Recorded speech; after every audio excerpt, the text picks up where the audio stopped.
Oh, say, was you ever in Rio Grande? Away, Rio! It's there that the river brings down golden sand, and we're down for the Rio Grande. And away, boys, away, away, Rio!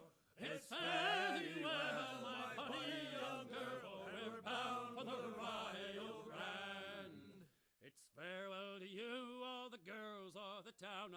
Away, Rio! You've got our half pay for to keep you around, and we're bound for the Rio Grande.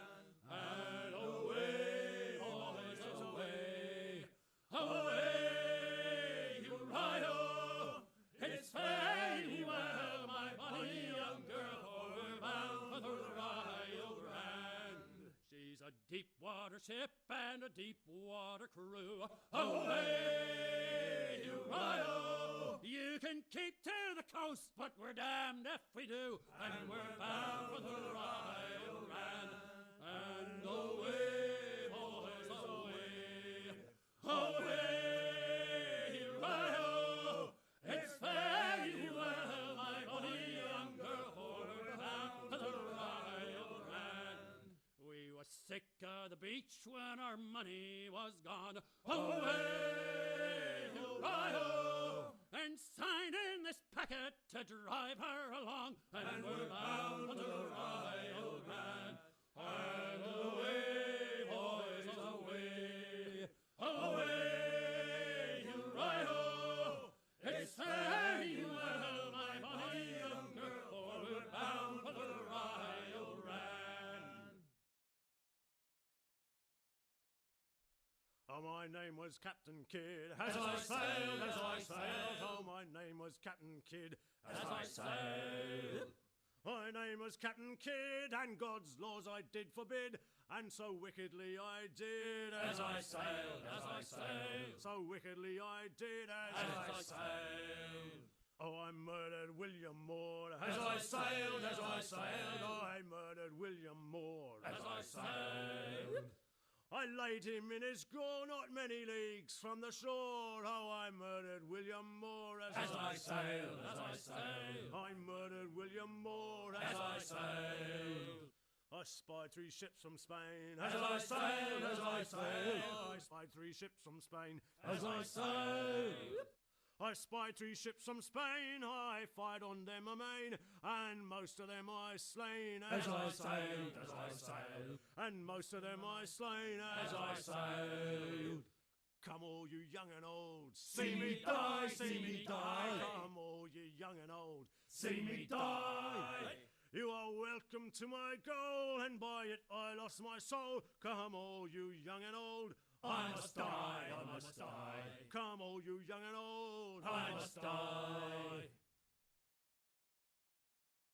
England, old Ireland, England, old Ireland, England, old Ireland, Ollie, Ollie, ho. Paddy McGinty, Paddy Jock and Jackie too, Paddy McGinty, Ollie, Ollie, ho. Shamrock and Rose, boys, Shamrock, Rose and Thistle too, Shamrock and Rose, boys, Holly, Holly, ho. England, old Ireland, England, old Ireland, England, old Ireland, Holly, Holly, ho. Ireland, Ireland. Hey, boys! Oh, don't just hear the old man say, goodbye, fare ye well, goodbye, fare ye well. Oh, don't just hear the old man say, hurrah, me boys, we're homeward bound. Well, hello everyone. How y'all doing today? Lads. Oh, we've got lots of conflicting noises. Please hold. You ask me, can I want to show you this. Promise you a life of prizes, plunder, and adventure. This is super interesting to me. We're going to start off here. Amongst all the gentlemen of fortune sailing these West Indies, he ranks amongst the most clever.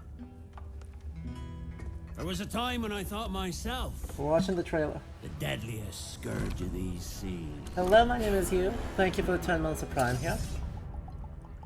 But this man is a fearsome dog that feeds off trouble and turmoil. By the way, shout out to I British see naval him uniforms. clear the deck of a Spanish galleon like it were nothing. Fighting like a devil, dressed as a man. And he's a canny one. Knows his way round every crag and crevice of these islands. So if it's fortune and adventure you seek, then Captain Edward Kenway's your man. Only, don't meddle in his private affairs. For there's more mystery to that man than even They'll look I directly dare into camera. ask.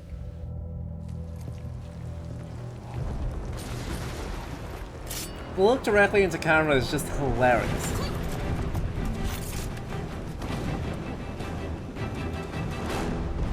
Right, just fantastic stuff right there.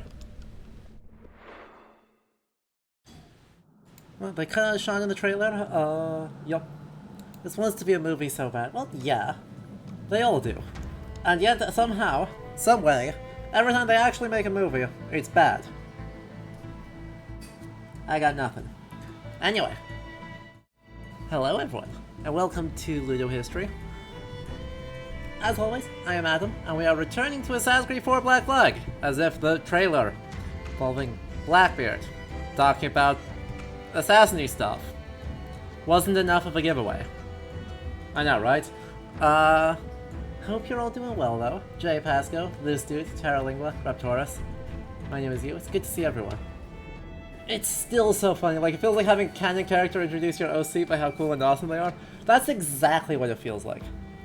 That's... Yup. I mean, it is a little bit that. But that doesn't make it less funny. But yeah, also, there was a comment earlier of like the cheery shanty. The shanty that was playing during the starting scene screen was the ballad, the version in-game of the Ballad of William Kidd. Or the Ballad of Captain Kidd sometimes.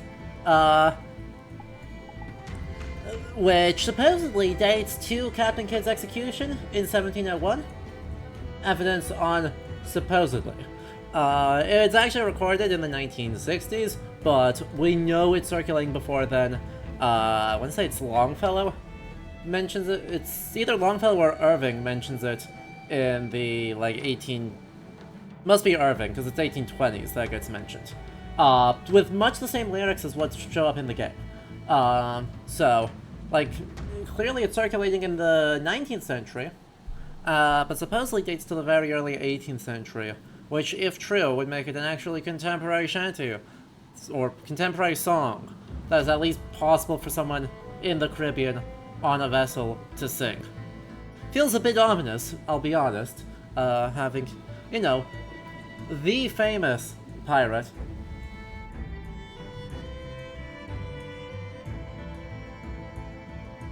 Right, the quite famously, very publicly executed pirate. I mean, like, yeah, that's what we want to sing on this boat. More poems than songs, I think. Yeah, execution broadsides at the time do include those sorts of things. Yeah, there's not lyrics mentioned before the 1820s, it seems, as far as I was able to find, which I didn't look for too long. But, you know, exists. Interesting, worth mentioning. But yeah, right, I mean, of course, the eternal thing with broadsides, as the published poems, they supposed to have tunes to them? Definitely, maybe. Definitely sometimes. Sometimes they're poems, sometimes they're songs, sometimes they're lyric sheets that are supposed to have a melody and they just assume you'll know what the melody is. Which is a very, well, reminds me of football chants, which I don't fully understand how everyone knows the tunes to those, but everyone knows the tunes to those. So, you just maybe hand out a little bit with it, some text, and off you go.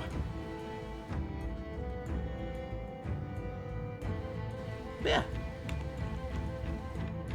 On that note, we're going to pick back up with Assassin's Creed Black Flag and our extremely unobservant assassin community. Because we made it to the Yucatan Peninsula. And there's a thriving assassin community on the Yucatan Peninsula. We're gonna meet definitely James Kidd. Yup, definitely James Kidd there, who's going to explain the meta plot to us.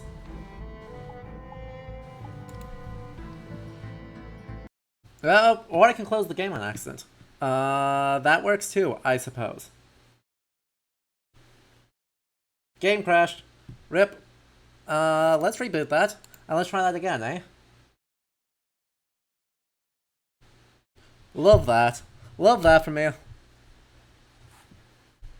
Don't worry, it won't take long to get live again. It just means the music awkwardly cut out. But yeah. Thank you, NVIDIA. That was so loud and obnoxious. I totally needed that.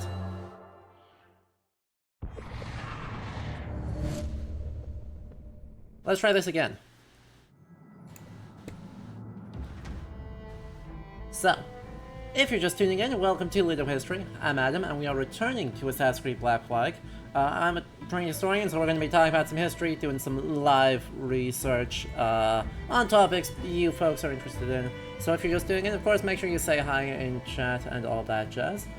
We do a wide variety of historical games on this channel, so if you do enjoy today's content, make sure you hit that follow button, and consider supporting the channel by subscribing. The anonymous gifter with that tier 1 gift sub to Liz, and my name is you with that 10 months of Prime sub set an excellent example here, because all subs, Prime subs, gifted subs, shared bits, etc. just go right back into the channel to help keep the lights on, keep doing all the games that need to be done. So, yeah, if you like that, the support is appreciated. You can also head over to patreon.com/LudoHistory if you prefer, where for as little as $2 a month you can do the same thing and unlock some other exclusive perks. So, now that the game is back up and alive, let's hop back into Assassin's Creed 4 Black Flag. Or it can fail. Oh boy, the infinite recursion. Network recursion, why? There's literally no reason for you. Hello. Everyone wave at the camera, you're visible. We'll see how long that takes. Please stop. Why are you not loaded? Interesting. It had been loaded, and then it stopped being loaded. Why? There we go. Good lord.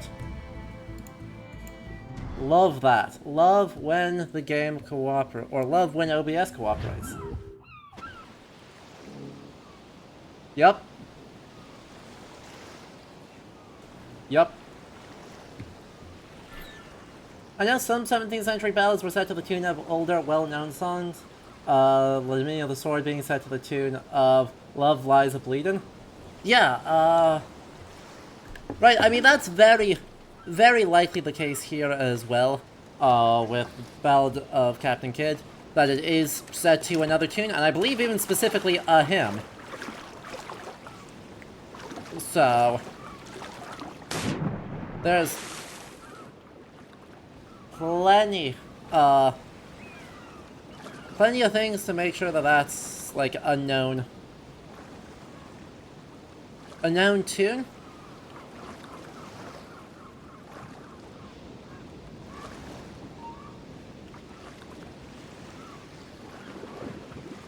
Anyway.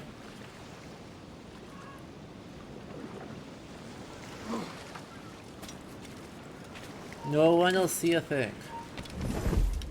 See? Not even slightly an issue.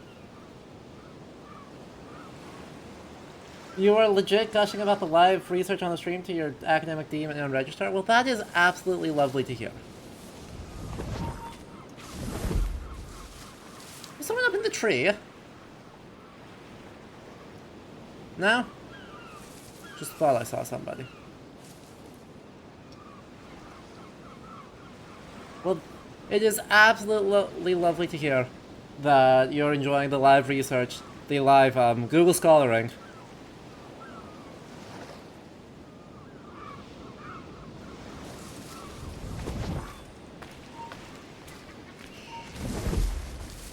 Nobody saw a thing. Yep. Men up these belts to be ready for food. Templars men know our whereabouts. No. Aw. What? Not right. Did I not finish? Gotcha. Interesting. Apparently I did finish strangulating him. Also, I don't know why my strangulating people did not save from last week, but my other stuff did.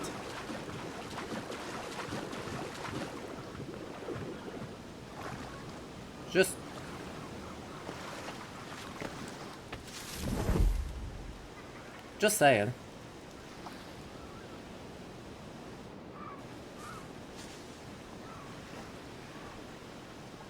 Those poor pistols and swords being dragged carelessly through salt water, not even being wiped off later. Very true.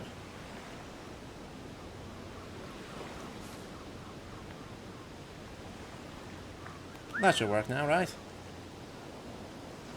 Ah, that was 2 people. Never mind, no one's here.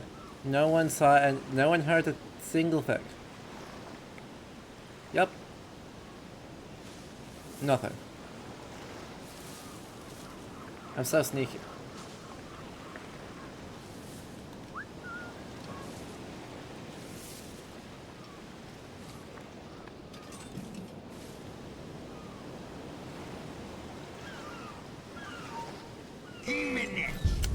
Really? I was apparently not nearly sneaky enough that time. I don't know what changed. I was not even close to him. But that's okay. We didn't play the Assassin's Creed games for the Assassin's Creeding part of it, right? This is purely for the history part.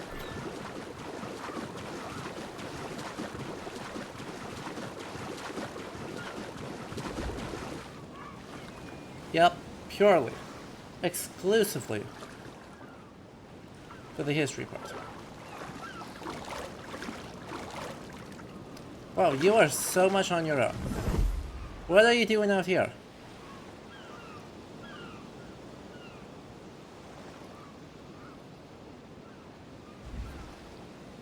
Aye, aye, aye.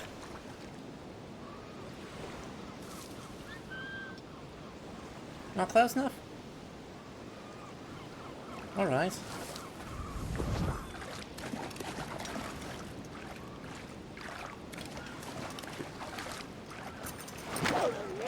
Fine.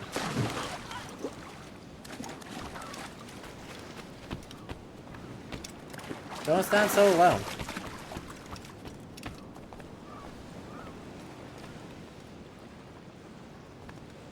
Assassin's Creed's historically. True. Don't look around too much, okay? Don't look around. Beautiful.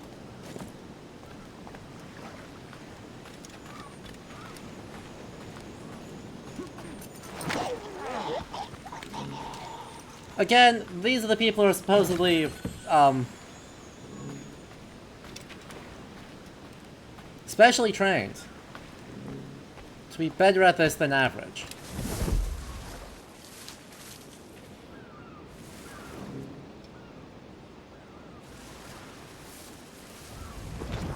I saw a ship pass this way, close upon the shore, then gone. Artabai warned us to be vigilant. Templars have been closing in for well on a year. Indeed, but Templars make noise with their comings and goings. I've not heard a thing just yet. I'm sneaky. You will.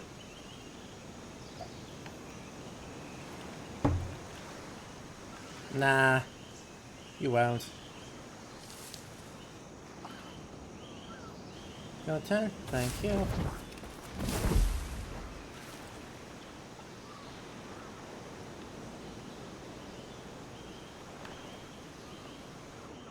You're gonna walk back this way. And then the other one's gonna walk back the other way. Perfect. And you're gonna turn around. Yeah? Perfect, you're gonna turn around. And now you're...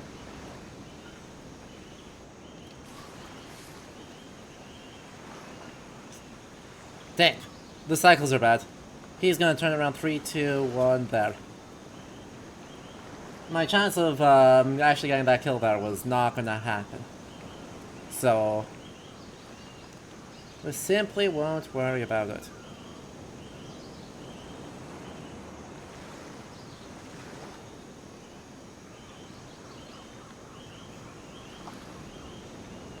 And now... we're gonna hide to a more hidden position.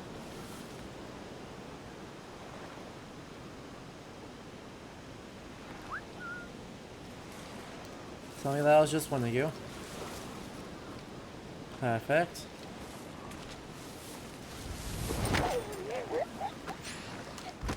Flawless. Alright. Let's try that again.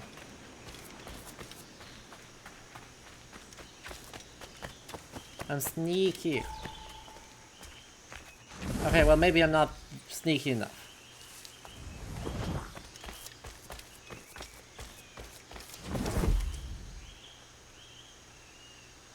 Hello, Space Nerd. It is good to see you.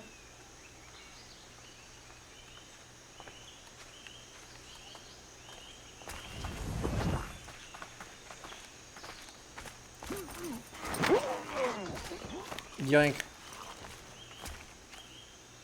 Yep. Perfect. Beautiful. Good job, team. Frankly, a stellar performance. Now, what are the odds that this betrays me horribly?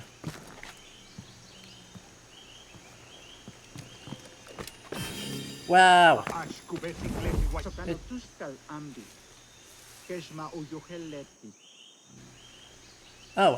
Is that... I've been summoned. I mean, I suppose if you count James Kidd summoning as summoning, then sure.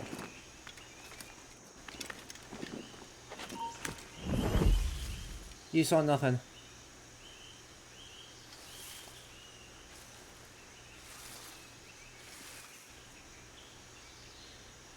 Nothing at all. I love how quickly these games think choking someone out takes.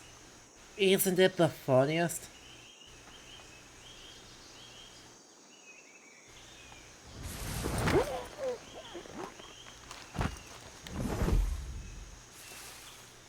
I mean, much like, you know, steering the boat, or anything of the sort, I'm just not going to observe that your friend's not here.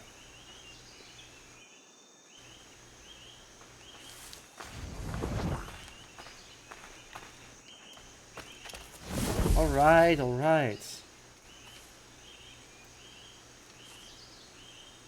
I guess I won't just walk on that way.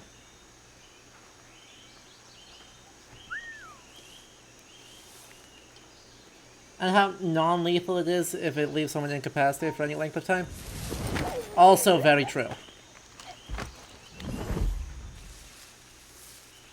Two very good points. I think lots of games have that going on though, right? Where the...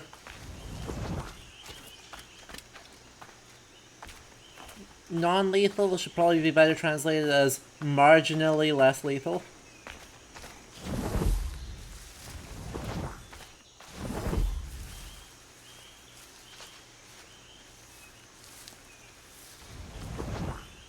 There's actually nothing here. This is just me goofing around.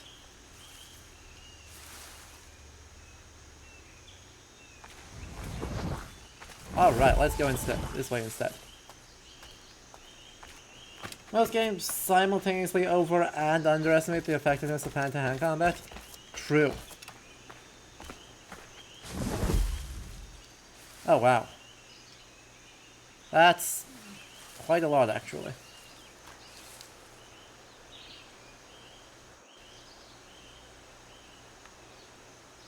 you think these hoods hurt your peripheral vision? Fantastic. We'd love to see that.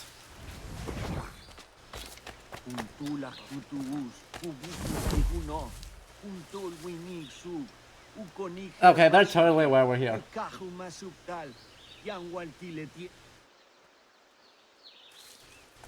Also, I'm clearly not wearing the costume of a trader. I'm clearly wearing a different outfit. I simply don't know what they're talking about.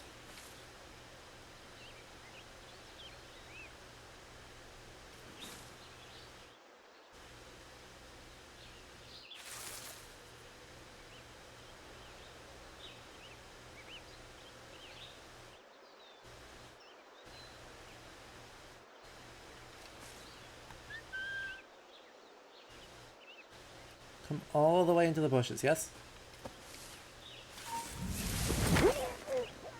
Thank you.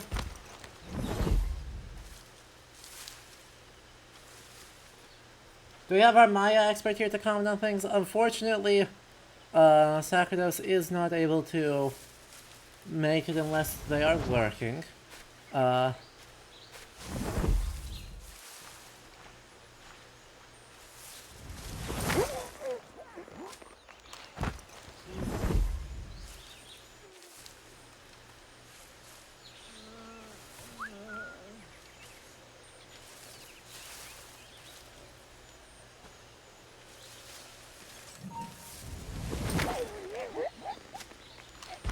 But frankly, I'm not sure that there'd actually be a whole lot to say, even if they could make it. Because, yeah.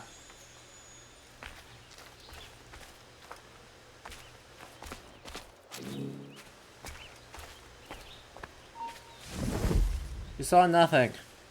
I know you're throwing for content, but like... You saw nothing.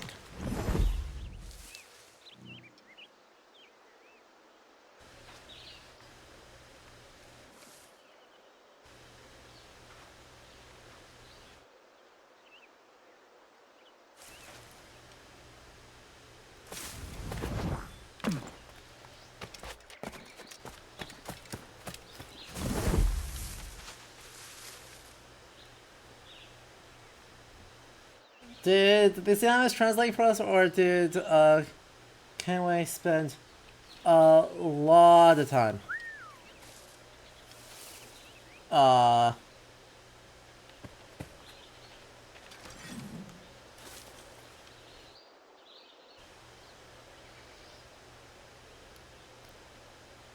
believe it is the latter, that the Animus is just...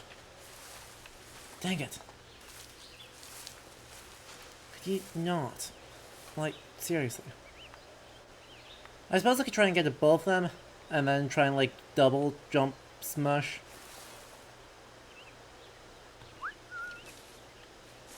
But that doesn't feel like that would be effective.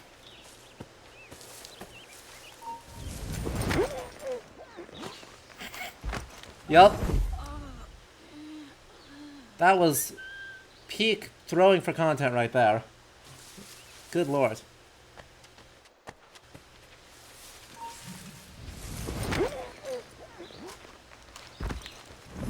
Like, this is almost...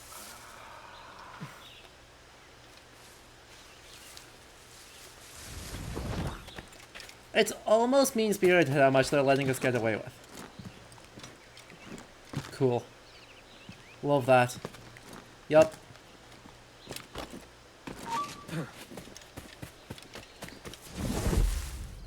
Love that. That definitely worked exactly the way I anticipated. No shenanigans at all.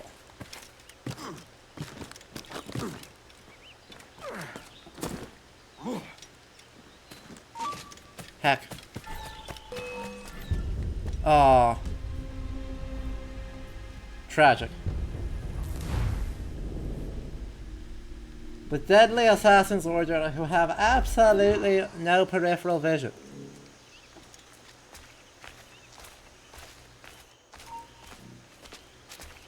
Wait, what? Sorry. What? Did I somehow go forward?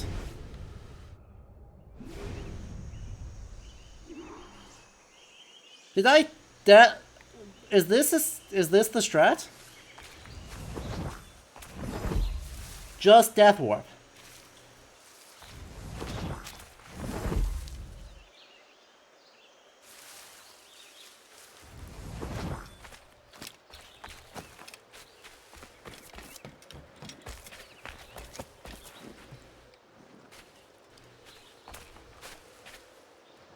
Just Death Warp forehead. Alright, I'll take it. Jesus, kid. You led me into a mess. Is it these monks guarding the treasure you promised me? Oh, hey. I told you I had a secret to share, but I didn't say it'd be easy. Now let's get this door open and I'll show you what's inside. No, I want to check out some of the other stuff in this area first.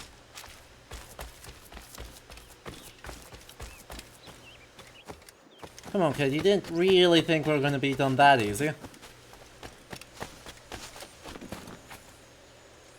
Right.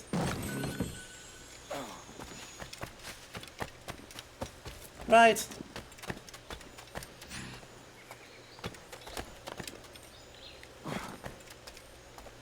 Look, Kenway thinks they're... That's actually a case I don't mind too much. Because Kenway, of course, has no conception of the assassins as an order, but I think he's smart enough to realize that this is not standard dress for any Maya communities. So he looks at that and he goes, oh yeah, they're monks, you know. The thing that's actually probably true, like the best comparison point, given that in Assassin's Creed 1 they just straight up say, this is so assassins can, they just straight up so assassins... Come on. Are we doing this, Edward? We really? Thank you. So that they can blend in religious communities.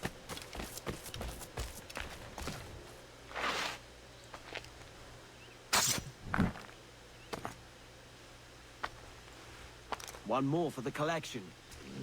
Hooray. Milestone. Anyway, right.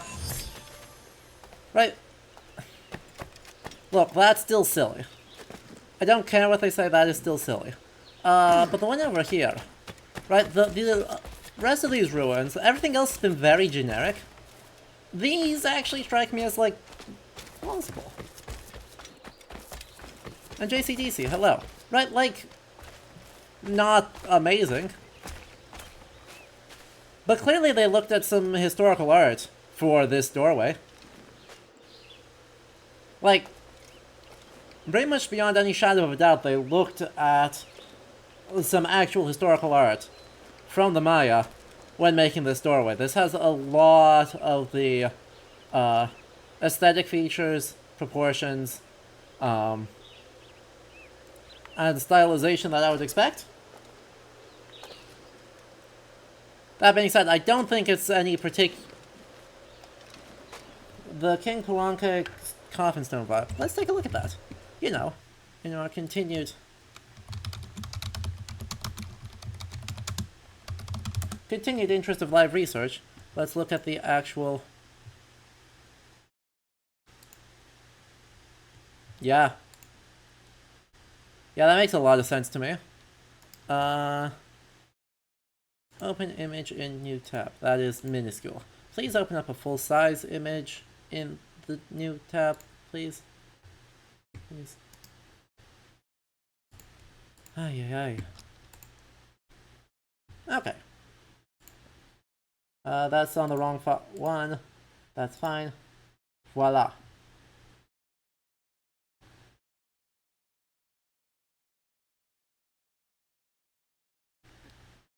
Right. You have a figure here looking up, and then they look at this clearly some sort of bird. Feet, big long tail. Actually, it looks like a bird of paradise with that long tail. And goes, oh yes. Unfortunately, a lot of people look at that and go, oh yes, a visit from aliens. But is actually almost certainly like a votive offering sense, and this is supposed to be some sort of divine figure.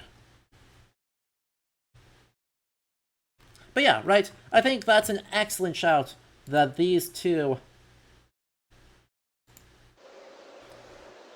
are aesthetically related. I think the thing he's sitting on is a... That's... I'm sorry. Nah. You can't... Really? How? No. Why? What about that looks like a rocket ship? It looks like it's a carved stone. Like, this is just a... This is a stela. And... a seat. With an animal face on it. Come on. But, like, they're not even trying. Ay, ay, ay.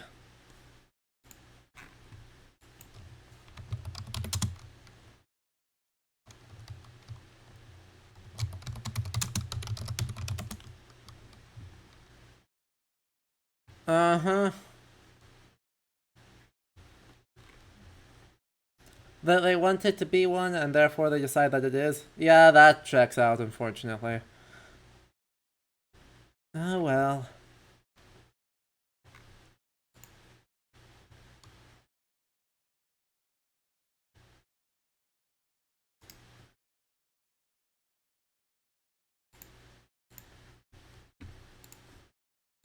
This is another good example of the, like, aesthetic stylings we're looking at. Obviously, it's not in particularly good condition, but you can actually see, one thing that's really nice is that pigment is surviving on this piece particularly well. And so you're able to see how they're coloring. This is probably an undertone for human skin, which would then have a lighter tone over the top of it. But then you have this blue pigment on the insets of the relief.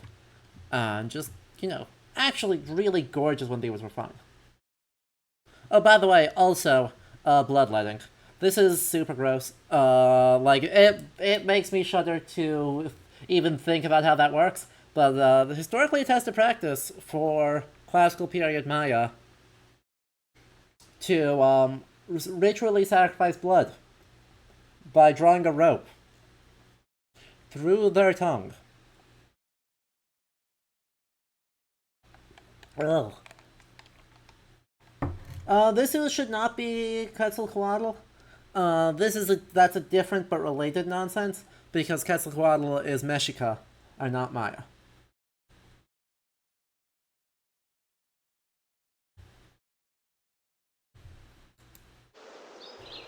Or, I guess, Mexica and other Nahua language groups.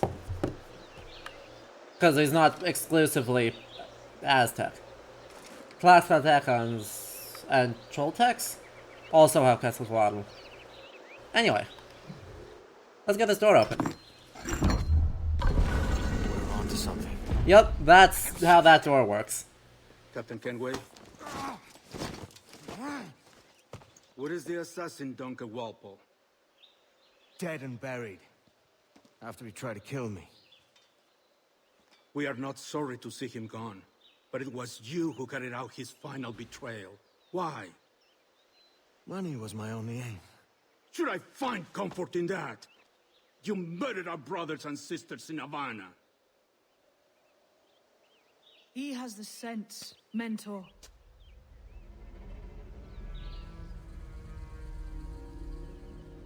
Ooh. James tells me you treated with the Templars there.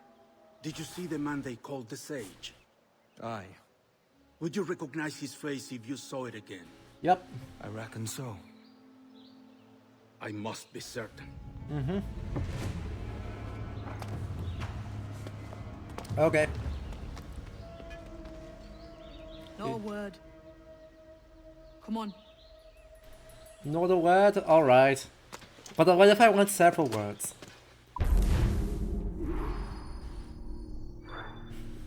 And most of them are about how lax the security is, even when they were throwing for content.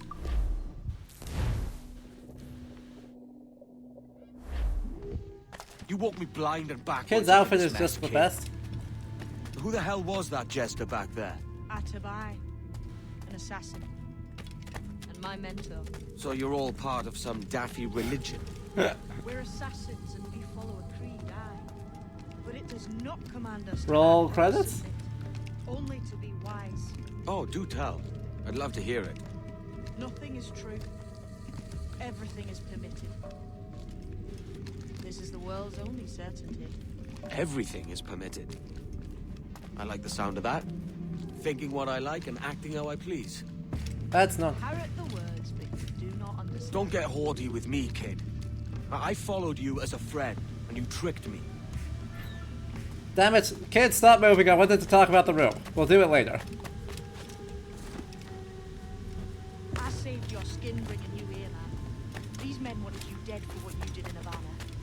I talked him out of it. Well, cheers for that. Aye. Cheers. You sound real cheerful about that, kid. Come on.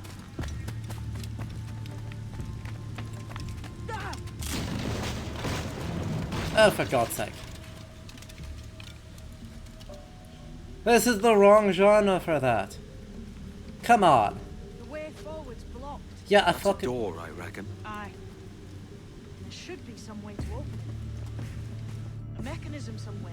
Like a capstan. Those blocks up there. Try moving them. Ay. Alright, so, Ancient Temples TM. Like, good lord. This does feel like they wanted the, like, big assassin tombs from the earlier games. But yeah, this has turned into Pirates Stumble into an Indiana Jones set. Stop. Stop. Kid. I want to look at the space. You're gonna have to chill. Or more accurately, they stumble onto the set of Uncharted 1. I suppose actually also the opening of Raiders of the Lost Ark. Yeah.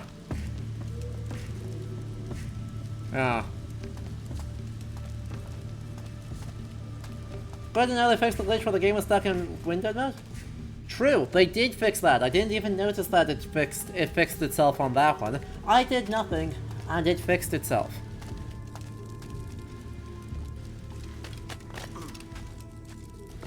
Ay.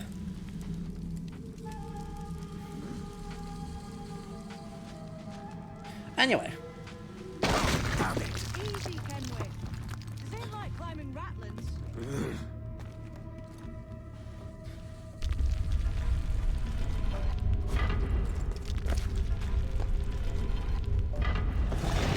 Ah. So that was Ubisoft actually did something. Until you came along and mucked things up, it was us chasing them. We had them running scared. They have your back. Well, why is that the case?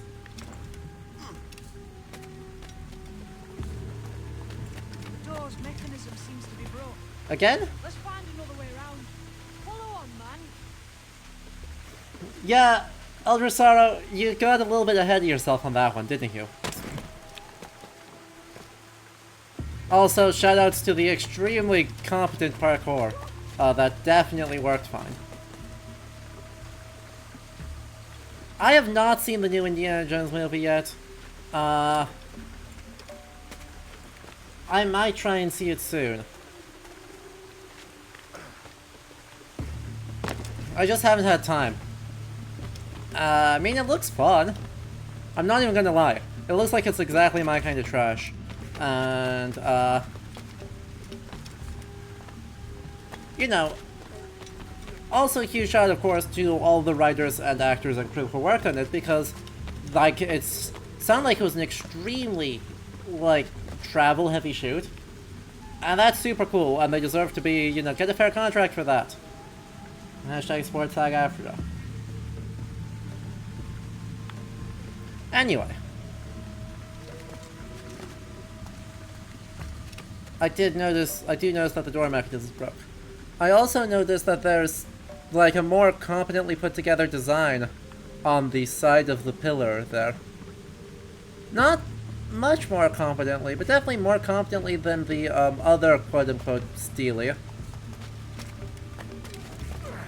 Gosh, I wish I had a better sense of what aesthetics are right for these. We're gonna see if we can find out. What was it? Chichen Itza beliefs. We're gonna take a look, see, because I assume, right, by and large, stylistically and aesthetically, that they are working off of a handful of extremely large Maya temple complexes. Let's see.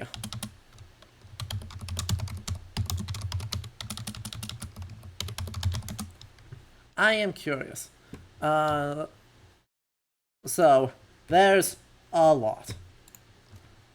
Here's one from some of the famous ones from Travel Yucatan. So, a tourist site, but a tourist site that has an interest of showing the best and bright, or the best known maps.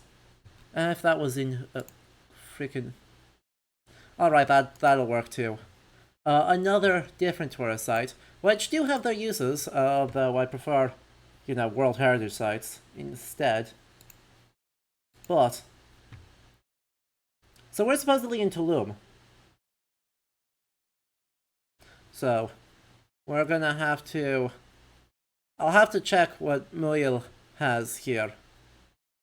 But they suggested a tour from Cancun to Chutzara, Muyil, Koba, Zotuta de Peon, Uxmal, Izamal, and Chichen Itza. Chichen Itza is a wild, just enormous site. Like, I mean, huge. Ridiculously large site, but I'm curious what Muyil sculpture. If we specify there for the Zona Arqueológica de Muyil, which is awesome. Oh, that's gorgeous. Oh, that's beautiful.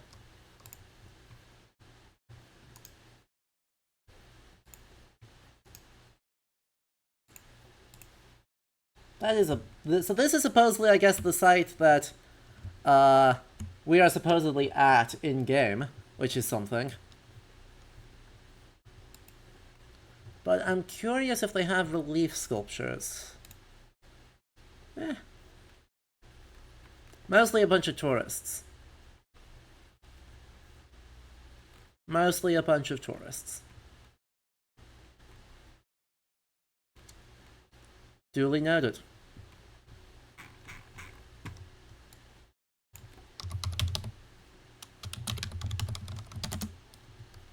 Let's see. Shame. Not a lot there. But let's see. Eastern Edge, Alright, do we say here? Portico de Castillo, which is this one. And a number of structures in here, but not a whole lot per se. Okay. Fair enough. So, I think we stick to the more famous Yucatan site, Chichen Itza. And just, I mean, remarkable sites. If you haven't ever seen how big Chichen Itza is, it's dumb big. Like, dummy, ludicrously large, just as a site. And that means that there's a bunch of stuff in it. And that's cool. Unfortunately, that didn't quite find what I was looking for, which was to get a much better sense of like what are the geometric designs that we expect to see. But that is okay. At least one thing they do seem to be sticking to, and that is the focus on blue and red as the sort of inlaid relief sculptures. Like, good puzzle design, but also clearly we can see a lot of blues in the... We can see a lot of blues in extant relief carvings.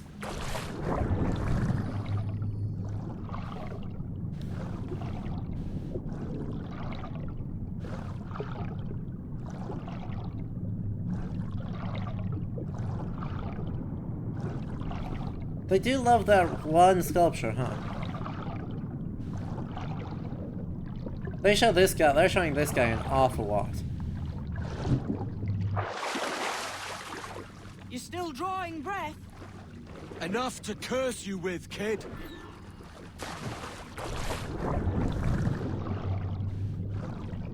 Yep, Kenway's having a great time. We're having so much fun here. In our very adventuresome thing.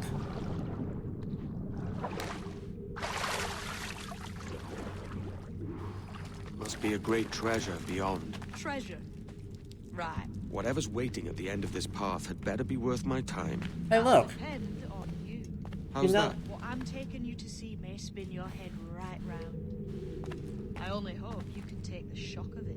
I can handle myself. You know when I was showing the Muriel Castillo? This looks quite a bit similar to that. Right, we got that big pyramidal shape, and then we've got a pretty small temple up on top of it. So, a case where at least there's at least a chance that they're looking at what the actual site in the area is. And not 130% inventing stuff, merely 85% inventing stuff. You're gonna actually go, or you're gonna...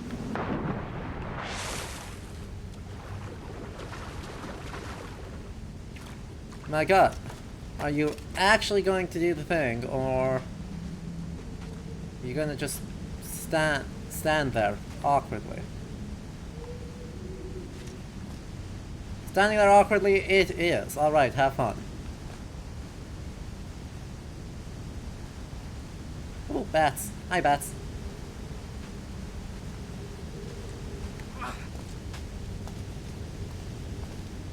Man, they really love this sculpture. Someone must have put a lot of work into this. And we're like, great, fabulous, love it, put it everywhere. It doesn't strike me as being right either. Hang on. I need to figure out if this is coming from something in particular.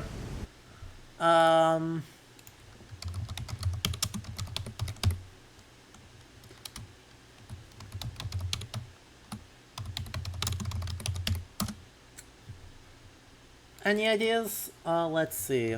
My sculpture paired with Jaguar.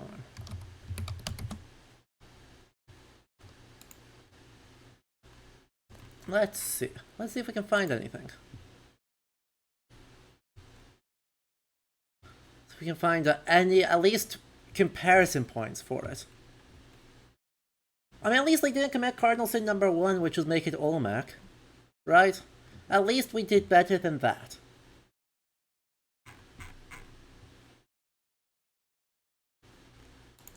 They also, by the way, fairly clearly, this is what I expected, but is good. You know those door panels that we saw? Pretty clearly coming from these Jaguars Chichen Itza. Let's see if on the other side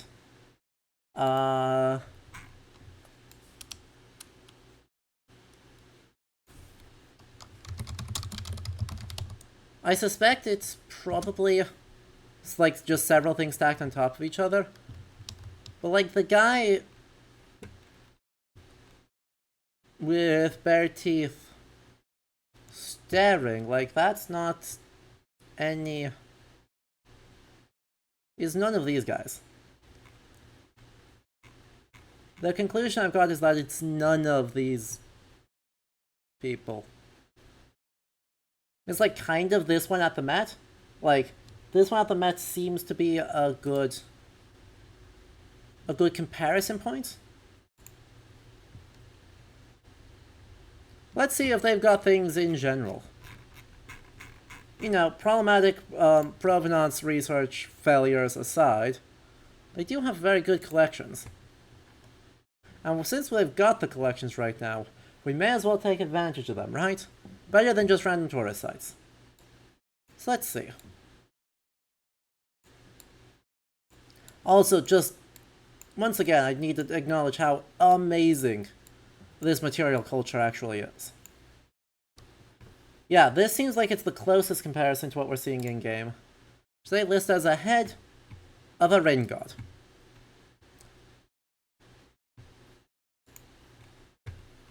Let's see.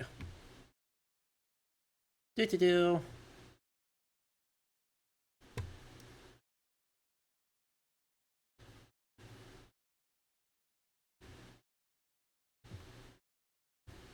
And that's the other half of this that's interesting. Okay, so the summary here is that this is supposed to be a rain god, and so they've depicted him in a variety of like depicted features. Some skeletal, with you can see the jaw hinges being visible, etc. This looks like it's supposed to be like 1200s or like 900s to 1000s. And, interestingly, when the Spanish arrived in the 16th century, Diego de Landa noted that local populations near Chichén Itzá continued to perform religious ceremonies and throw offerings into the sacred cenote, a water-filled sinkhole that was a pilgrimage destination for centuries. That's interesting. So, here's why that's interesting in the context of this game. Look at what we're actually inside.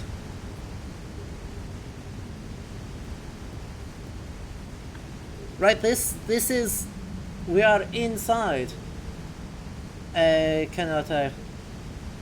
And, well, presumably, given that we're supposed to be at Tulum, probably not the sacred cenote near Chichén Itzá, but clearly a, like, related one.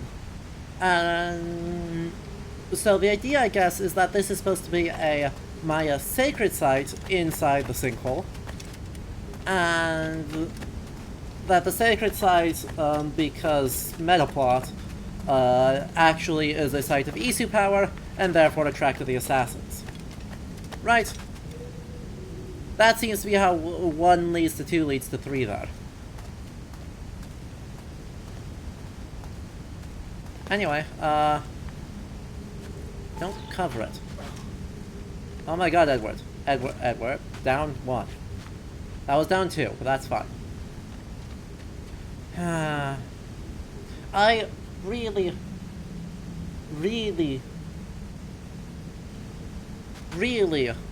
would like if these were intact enough for us to actually see how silly they are. Or to even identify if they are silly. Like, the preservation state on these ranges from real good, though completely unpigmented, and a lot of lichens and things that should cause weathering, but very little weathering happening, to has kept pigments, but is otherwise borderline illegible.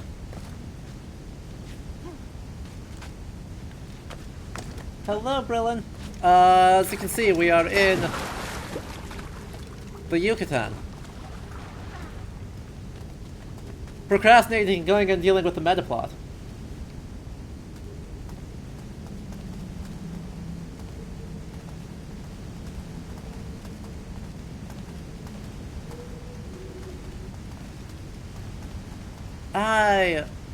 deeply wish we could actually see that. Because this is the era of Assassin's Creed where they sometimes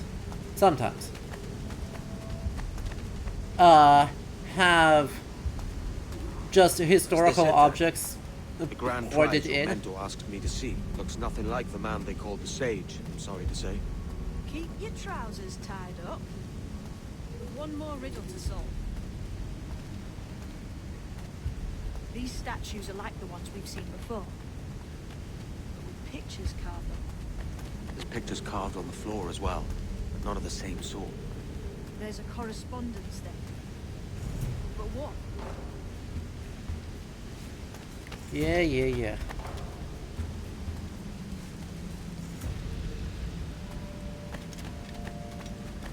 Go. There's a difference between them animals on the statues and them on the floor. Stop. I'm procrastinating. Aye, one group is predators, the other is prey. Which predator goes with which prey? That's the question. Right, there's your correspondence.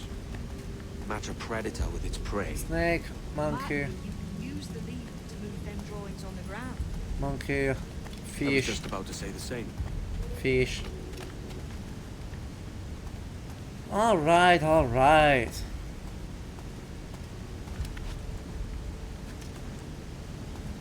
I guess we'll solve the puzzle. Don't wanna. No color coordination. No, that sounds too easy. Lend me a hand here, will you?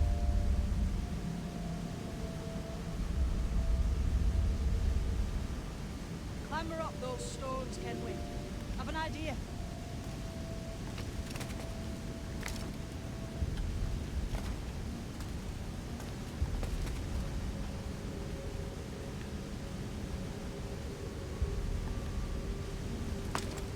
Yes, that obviously is where I intended to go.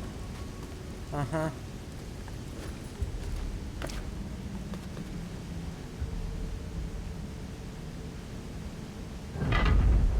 Yep. Seems that's not the right position. Shocking. I know. Who could have predicted?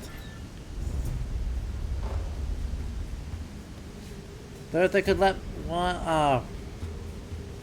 They're going to be a jerk about this, aren't they? Alright. This is going to pull that one down. Those don't match. And then that's... we do that, that's fine. But with that one there, we've got to do this. Because this just works. This just works, right? Clearly.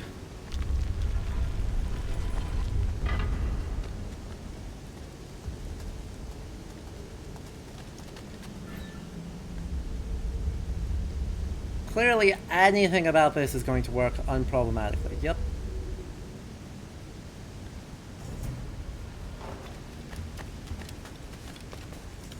Like, my god. In terms of the silly puzzles that ancient temples are said to have, this has got to be up there. I like him though. Very angry eyes.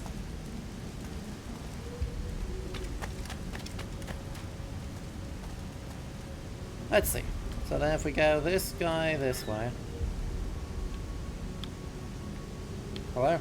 Lend me a hand here, will you? And then we'll do this. Those stones are counterweights.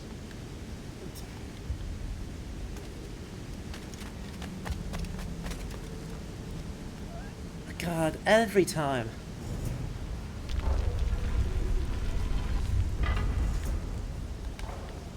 I mean, if we want to speak of like the arbitrary nonsense. Lend me a hand here, will you? Well, thank you. That's fine.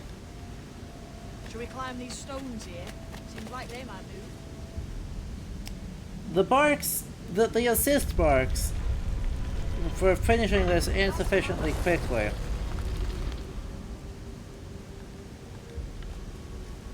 There's Lend me a hand, Yup. will you?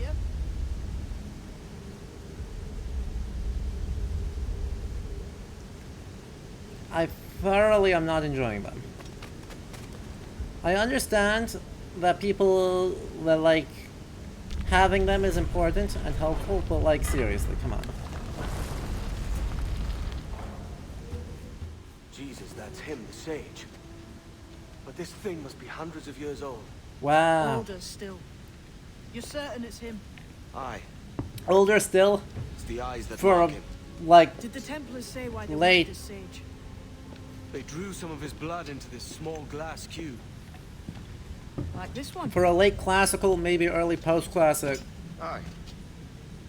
They meant to ask him about the observatory too, but he escaped. Huh. We're finished here.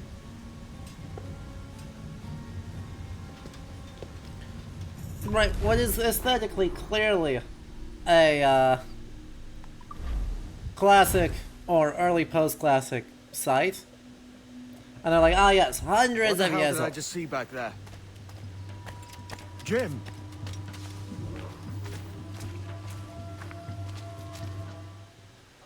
Quiet.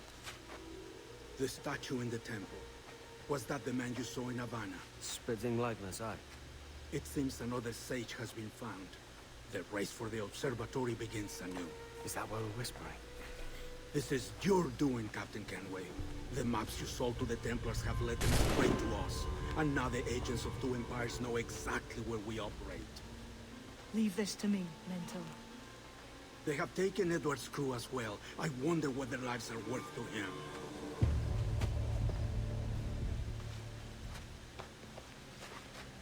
Take this. You'll attract no attention, and take fewer lives. I mean, you say take fewer lives. Uh-huh. Uh-huh. Use them darts on this one coming now. Quick!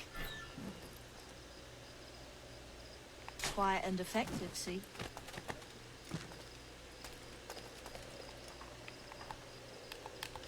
Hello?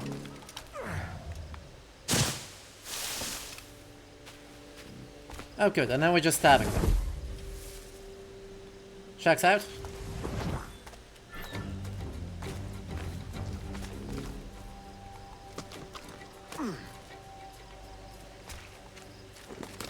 Come on. Good lord.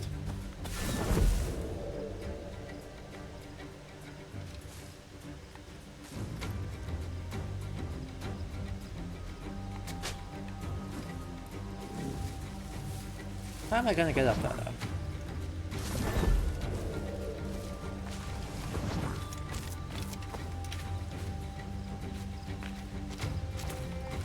You've seen this temple yet? Ask. Full of gold, jade and the like. Hey, stab. Has to be, don't it? Where else would the Dagos get it? They're pulling it down to the ground, aren't they?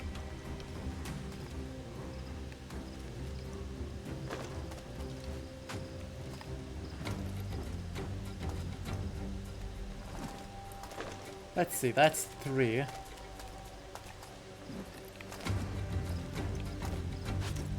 Don't trust that. Yeah, obviously. Clearly what I intended to do.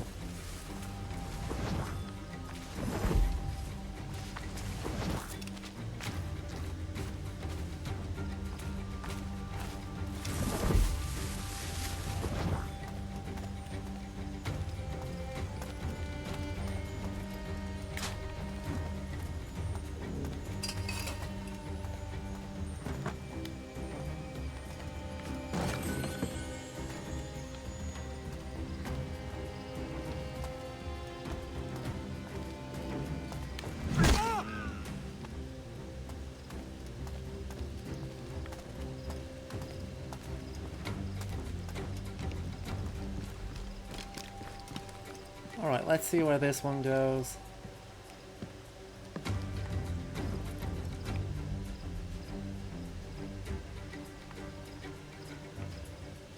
We got 3 right now.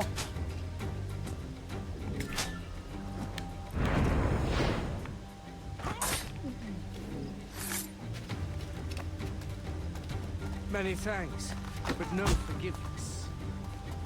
Yep, understood.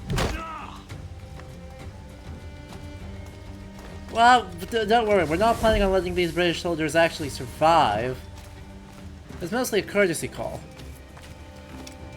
We'll make sure you're instantaneously unconscious before,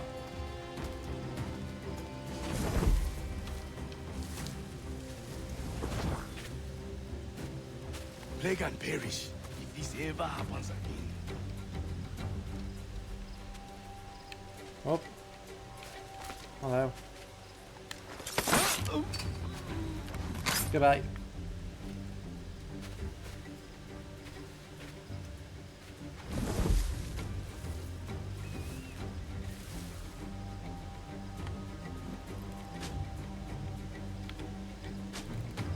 Hello?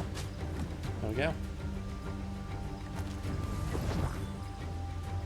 Right in the face.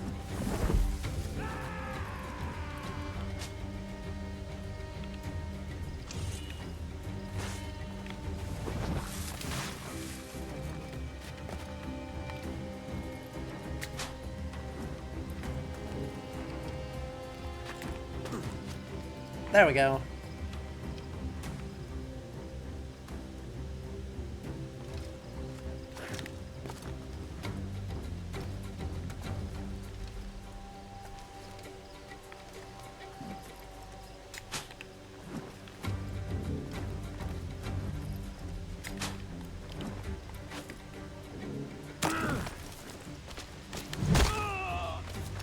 It was a slaver who brought these soldiers. Lawrence Prince himself. Interesting. Good to know.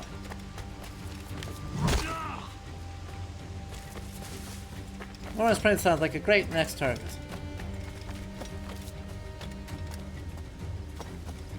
Who is this directly above us?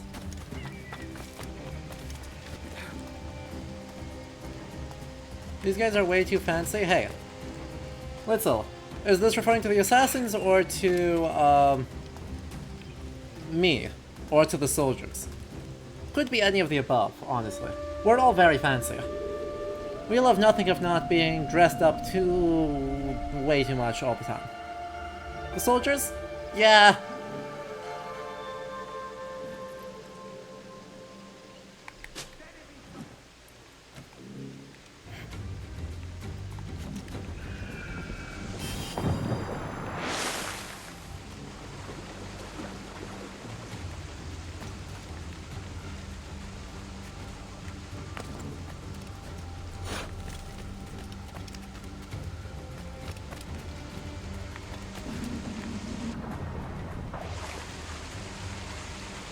Yeah, I want to climb up here. I want to see the giant face.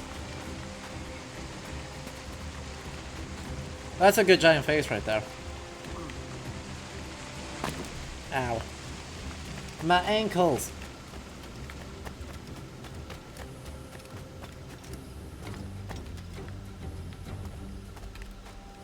There's a guy behind us yet? Ow. Huh. Alright.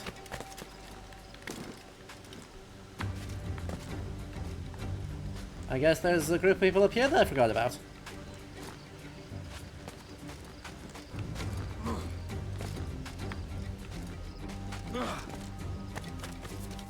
Please hold, we must be thorough in all things. And look, I might not be a good person, but at least I'm very good at stabbing people. Wait.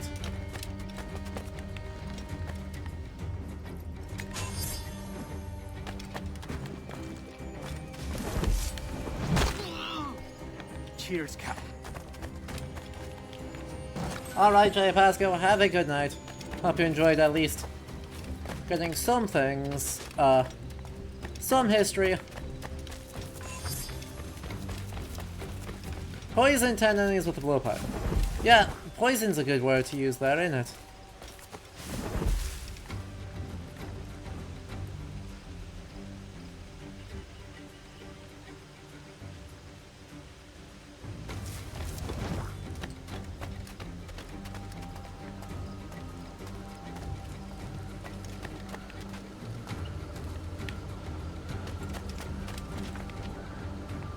Damn it. Nope. Sleep. Death and disease to these slavers. True. Death and disease, yep. Plague, pestilence, abomination, the whole 9 yards. Everything you can think of to them, yep.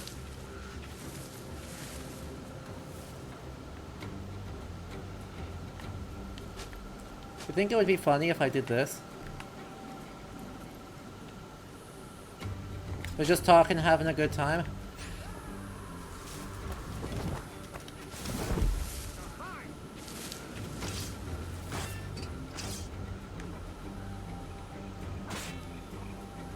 They're just gonna try.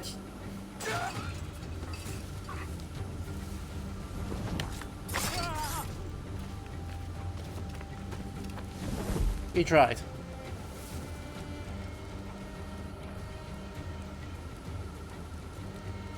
Take fewer lives. Now use this poison blood.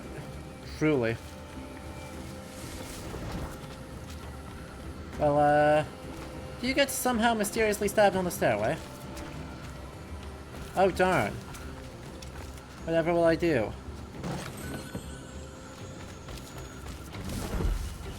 I mean, I don't think the guy I berserked hit even a single blow. I'll be honest.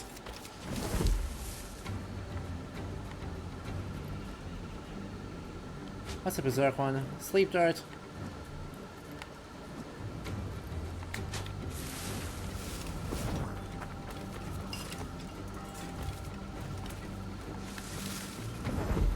Oh, for God's sake. If I flub this because Edward can't climb, I'll be very annoyed.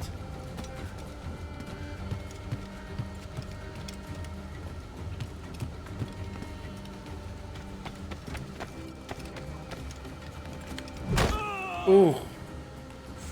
That looked uncomfortable.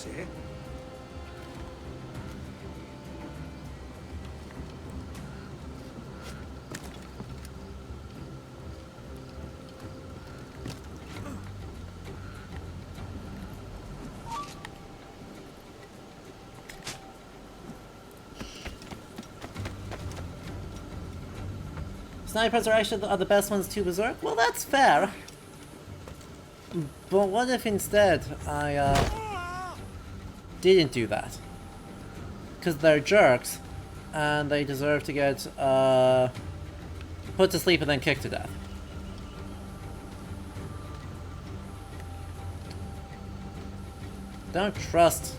I don't trust this parkour system enough to do this.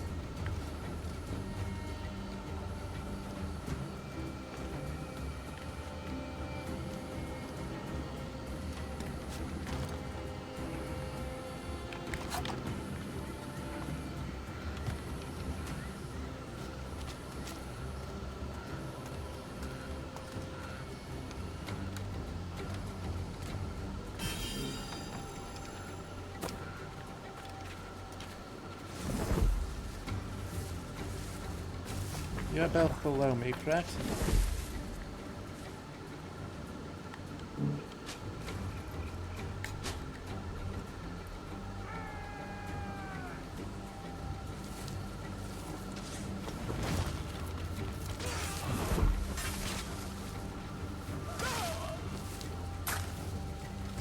Stop that man!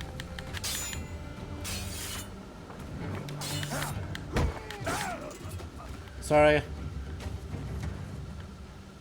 I had a good idea, and then it failed.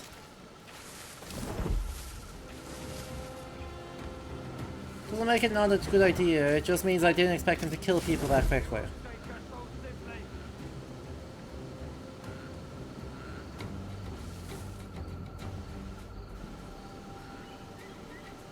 God, this is overall very silly.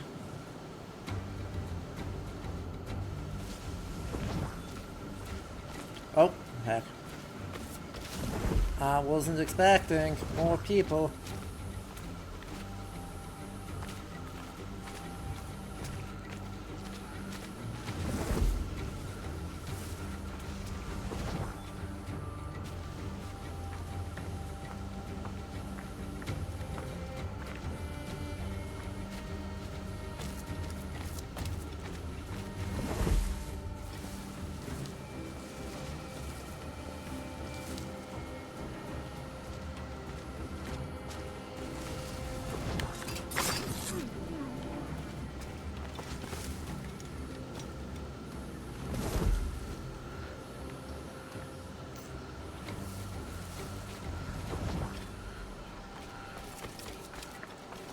Alright. Honestly, right, this game cares a whole lot about, oh yes, the sense, genetic ability, all that stuff. The ability to just clip into bushes at will, frankly, is the actual superpower here.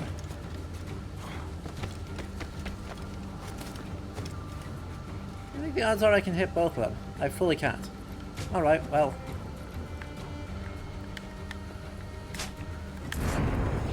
That's fine.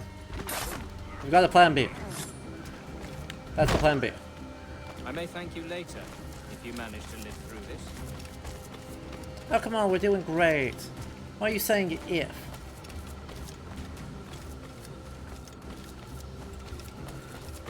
Who's this Dutch fella saying? What a sourpuss he is. Slaver named Prince. I'm told he has a letter of marque from Governor Hamilton, and that we're to afford him every courtesy. Well, that's a quick combination.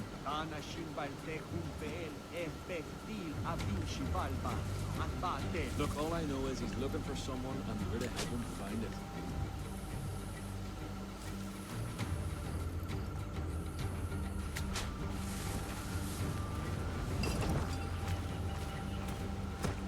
I guess I can get both of you. Shame.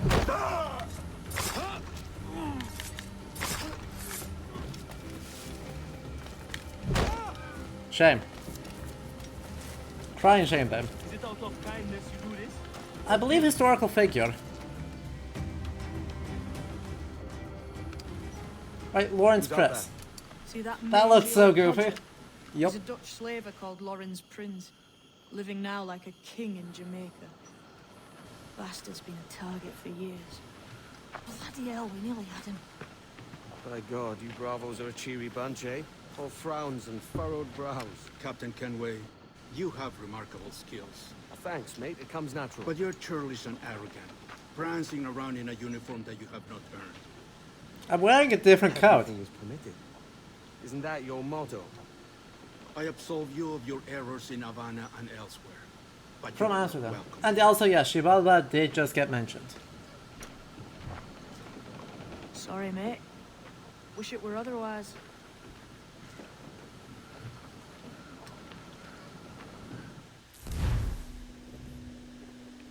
I'm literally wearing a different coat, though. So, I don't know. Cheery bunch of mates you've got. You deserve scorn, Edward. Prancing about like one of us, bringing shame to our cause. Uh-huh. What is that? Your cause? To be blunt, we kill people. Templars and their associates. Folks who'd like to control all the empires on Earth.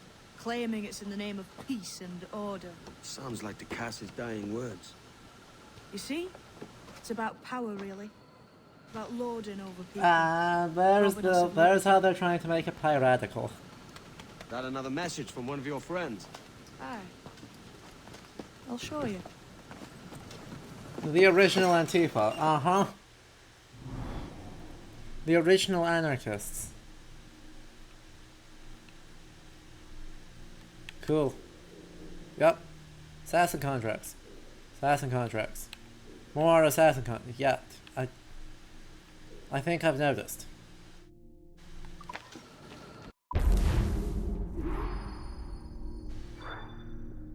Anyway. I'll be very curious to see if Prince has you a... ain't exactly impressed by our creed.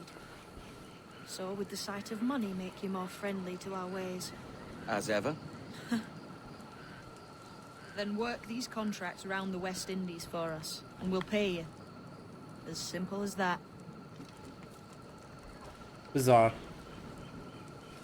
There's an Animus fragment missing. Oh no, tragic. Way the heck out here.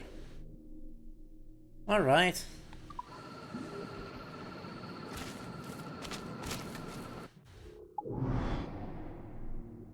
That's annoying. Also, who the heck are you? The Mayan outfit.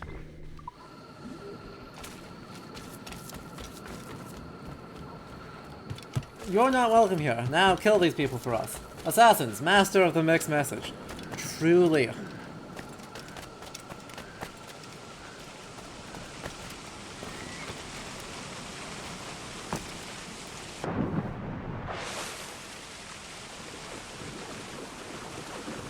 The bulletproof mine outfit, yeah.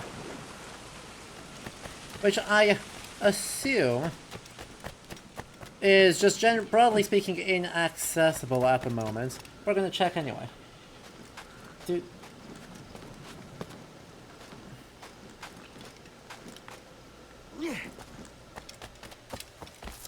I assume it's inaccessible on the grounds that it's directly beneath me here.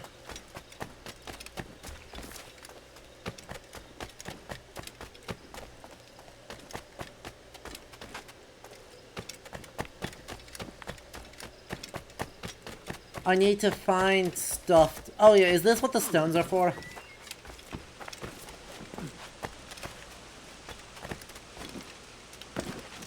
Is this what finding all the definitely Maya, definitely not sun calendar stones are for?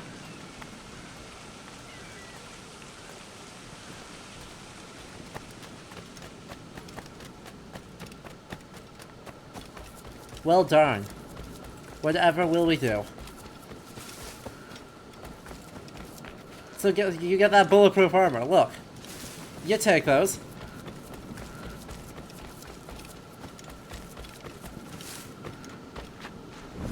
I can absolutely talk to Kid again. Just have to find them. They're up this way.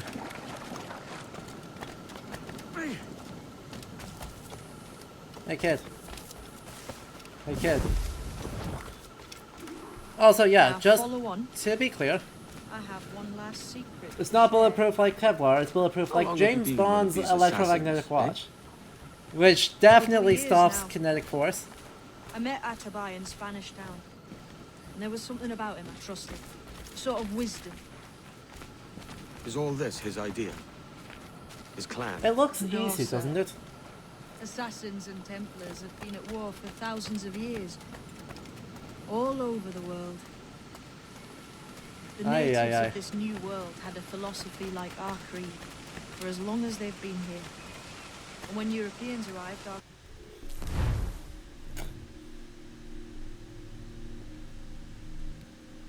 We're just going to acknowledge that, right? matched up. Cultures and religions and languages keep folks divided. But there's something in the Assassin's Creed that crosses all boundaries. A fondness for life and liberty. Sounds a bit like Nassau, no? Close, but not quite. Here we are. Take that stone you discovered from the Mayan Stela and put it there. Oh, hey, you were talking about the funerary, right? The funerary, lids.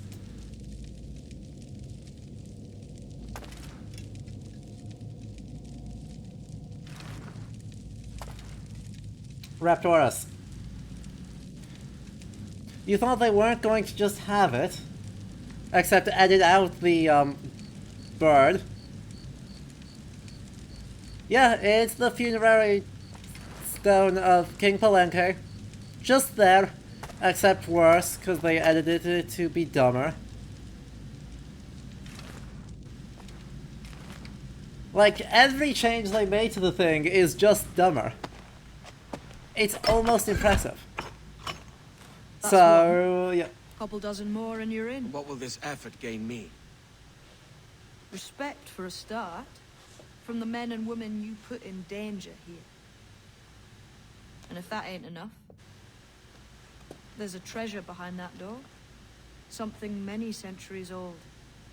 I reckon if you made the effort to find every last one of those, it'd be worth your while. God, another... So you're sailing back to Nassau? When I have another contract there, right? This is my home for now.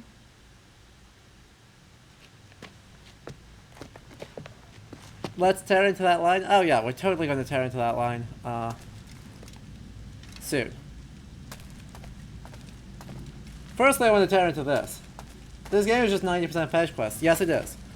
Wander around, go do the same thing in 8 different locations, and in return you may or may not get another piece of armor to swag out with.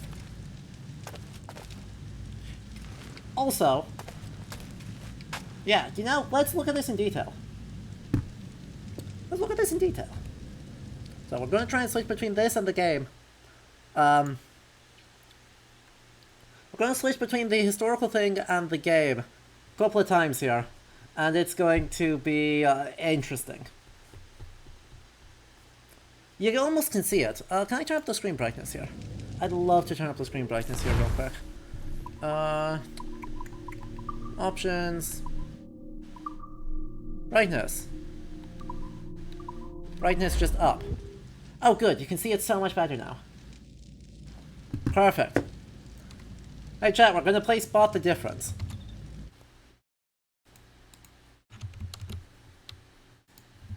So, I just dropped in chat the image of Palenque's sarcophagus lid. And we're gonna click between that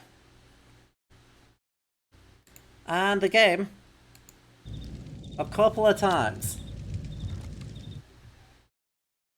In my bad impersonation accent because I accent mimic and it's a oof.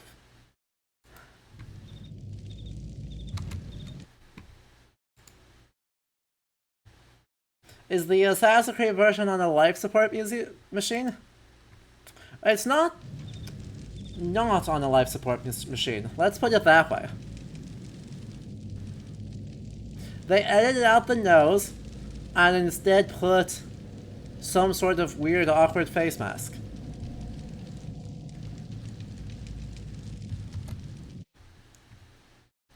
They also have edited out a whole bunch of the... Oh, you can see the cursor, good. Like flower designs. Up here, over here, inside here.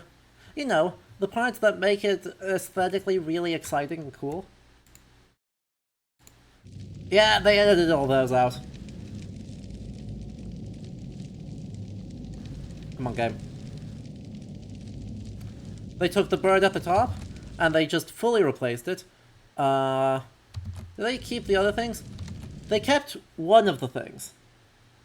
This is extra spooky. So we got these two faces here, next to the bird. They kept one of them. They replaced the other one with a sun.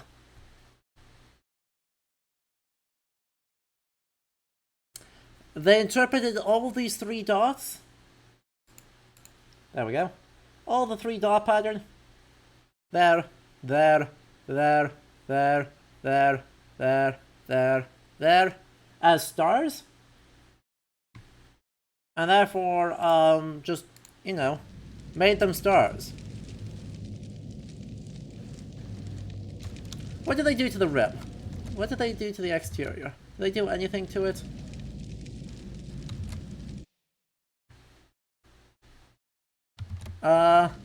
They just made it worse. Wait, that's hilarious. Alright. So, they did something truly staggeringly funny. Along the bottom here? Yeah, that's fine. This is the same between version 1, or between this version of the historical sarcophagus and this door. But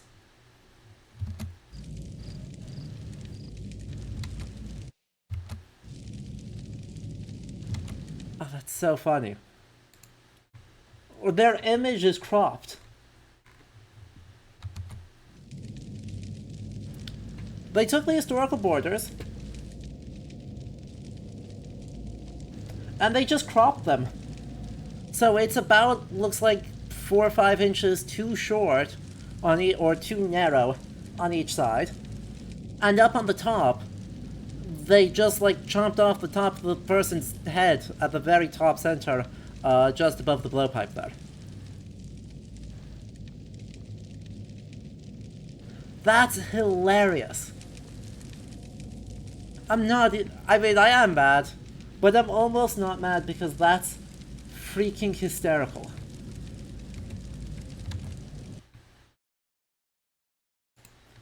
Oh good, here's another version of the relief that actually gets the details Oh, nice. That's beautiful. Like, really show the... Like, basically do a rubbing of it to show all of them. No! There's no copyright issues for this.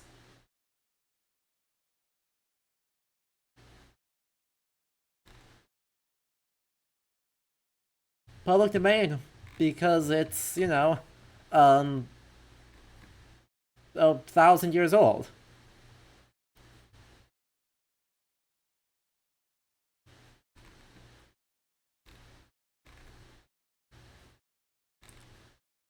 Agree, Raptors. This isn't just like minor changes.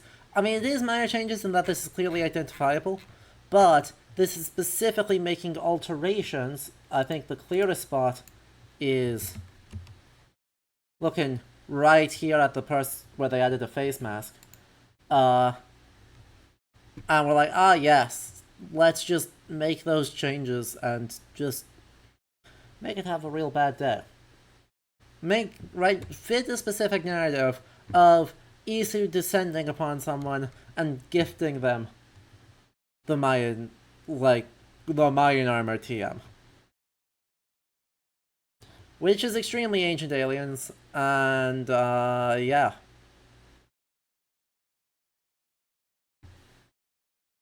I don't understand how anyone looks at this and doesn't see a jaguar. That's obviously what's down here.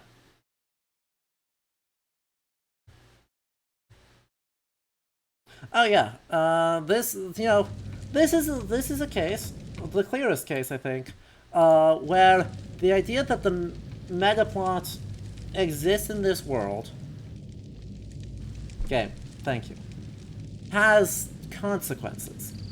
Like, it's not like this says, oh, Assassin's Creed games are terrible and horrible and bad and we should boycott Ubisoft. There's plenty of other reasons for that, but a spot where trying to fit this culture space into the metaplot ends up buying into some pretty blatantly troubling conspiracy theories.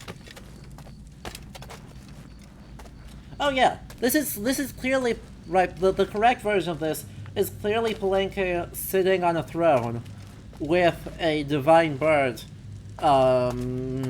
standing over him. Like, pretty transparently, that is what to me that looks like. Alright, Raptorus, we are going to pause, do that research, Alright, we'll do that research time now because it is on topic. We'll pivot to the rest of the previous scene after an ad break though. So, let's quickly, with the research time redemption in channel points, the sarcophagus of King Palenque, Magistress, with absolutely no problematic narratives behind in how Ubisoft depicts it whatsoever. Definitely. Yep. So, firstly, as we transition into a research time, remember, this is a thing that you can do with channel points for a brief foray into some specific topic that we are interested in. In this case, we should start off, if I did this correctly, with who is this person? I feel like that's important. Kinich Pakal I.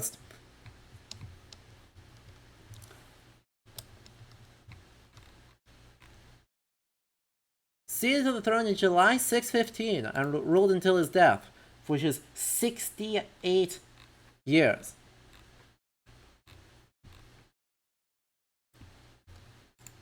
And there you get it, right?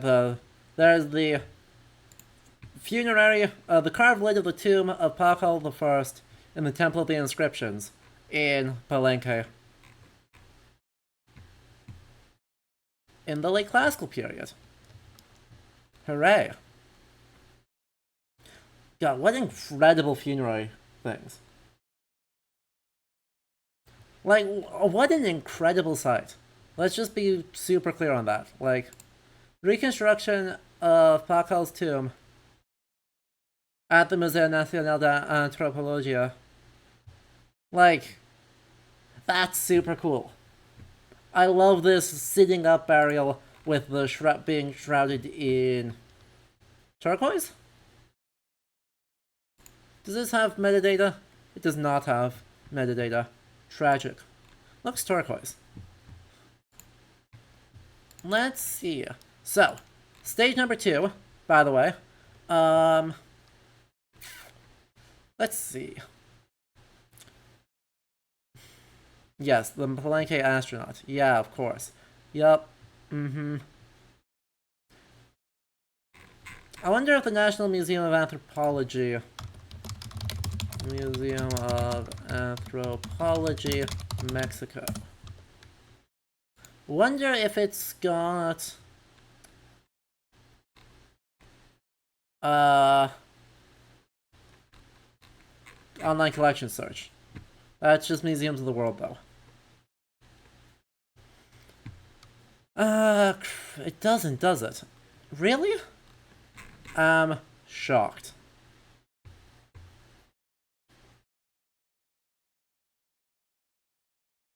It...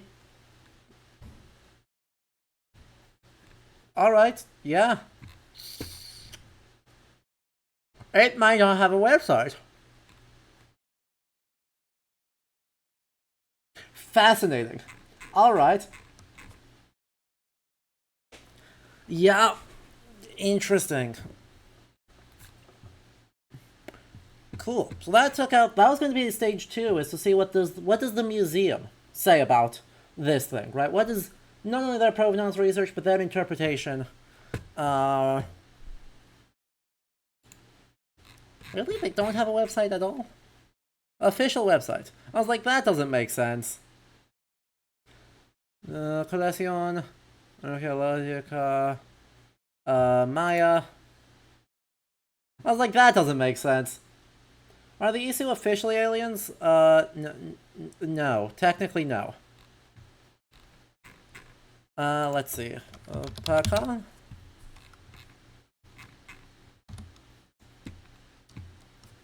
We're gonna see if this works.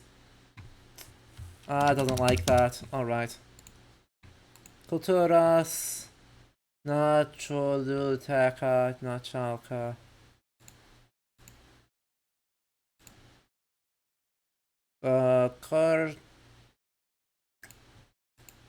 Materia Alabastra? I would assume, nope, not ceramics.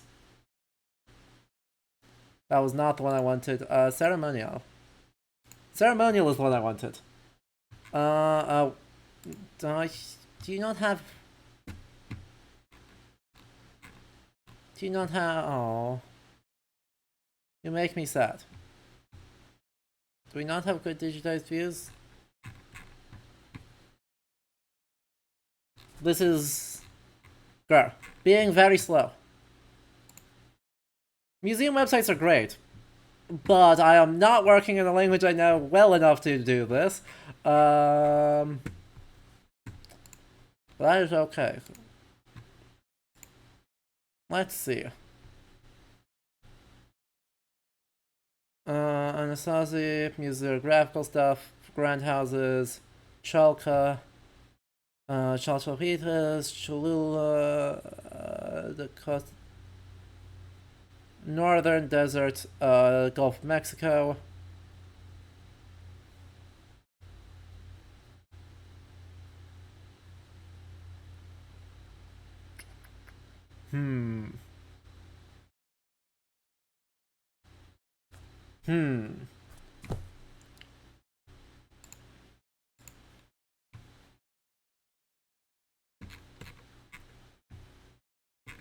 I would love to see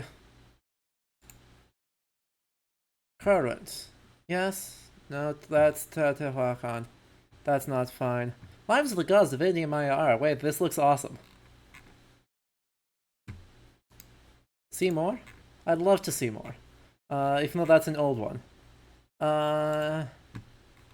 That's traveling. Sure. Mexico. I wonder if it wants Gulf Coast. Does it want Gulf Coast for this? I feel like still no.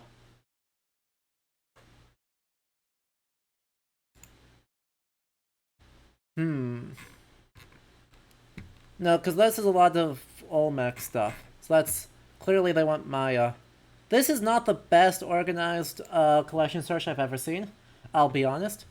If anyone can find the link or the page on this website for the sarcophagus lit faster, please do drop it in chat, because while this is a delightful look at Mayan material culture,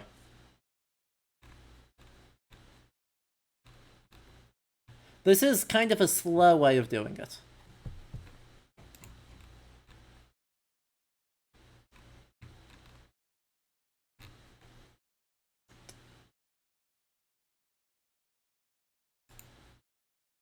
But man, are those cool. I'm not too upset at the fact that we're doing this slow, like, cause damn, these are cool. Like, look at that. A vase made in the Codex style of a person, well, a god, question mark, munching on a bean. I'm going to assume that that's Coco, but it looks like a date to me.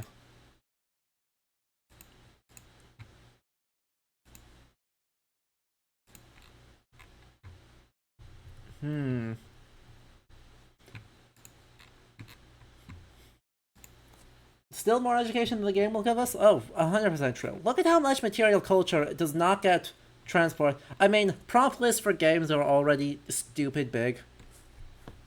Like, this is the least hard complaint one could possibly make. But at the same time, look at how much cool material culture is just not making it into this site. Did we somehow land in the Yucatan Peninsula? Yeah, we sailed to the Yucatan. Yeah, casually, as you do.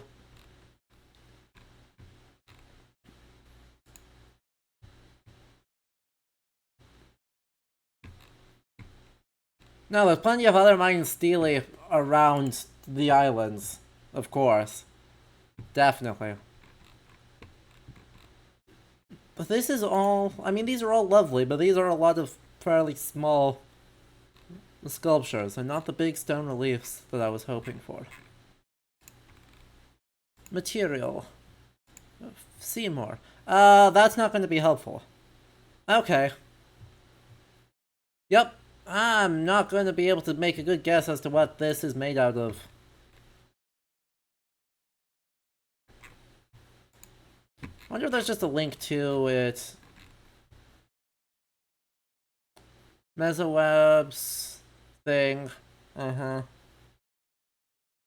the Palenque. The Pakal's Tome, and then Chariots of the Gods, because Chariots of the Gods. Let's see.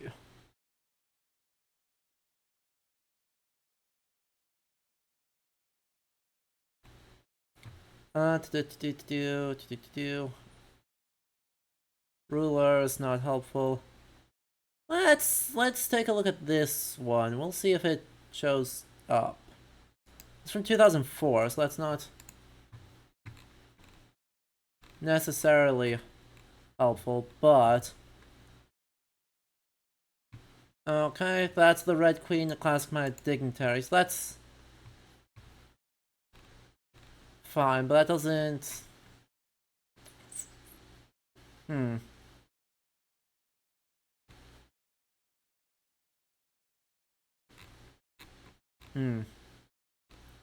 Doesn't seem like it helps. We're trying. You think you found it.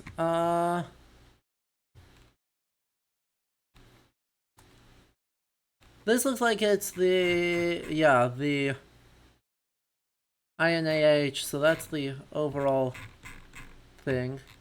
This is just the whole site, though. This is Temple 12, it's Temple 13, or Temple of the Inscriptions. That's...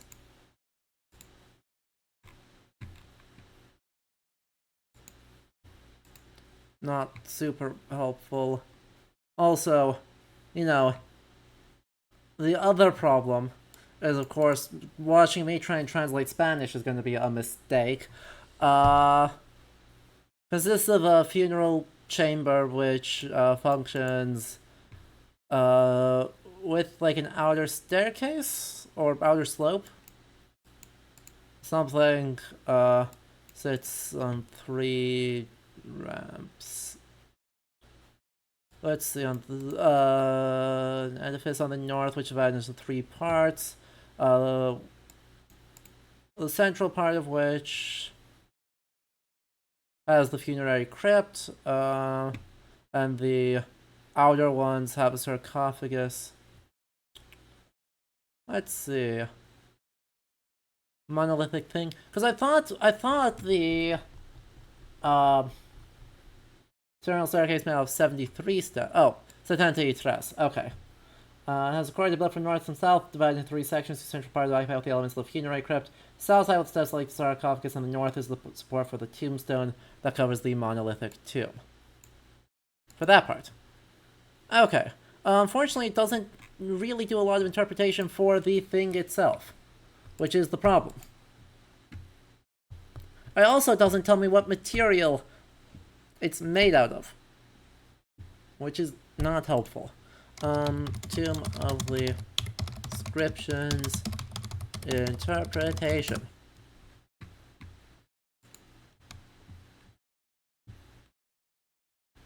Okay. And there's... yeah. On each tier, there's a bunch of glyphs and fun coloration. Yellow, red, yellow, and blue on the stucco. That's exciting. Gotcha. And the image that... okay, yeah. Perfect. This actually looks pretty... oh, the thing's just fully locked up. That makes sense. This makes perfect sense. That the actual chamber has been sealed and they just removed some of the stuff. With incredible jade work. That's awesome.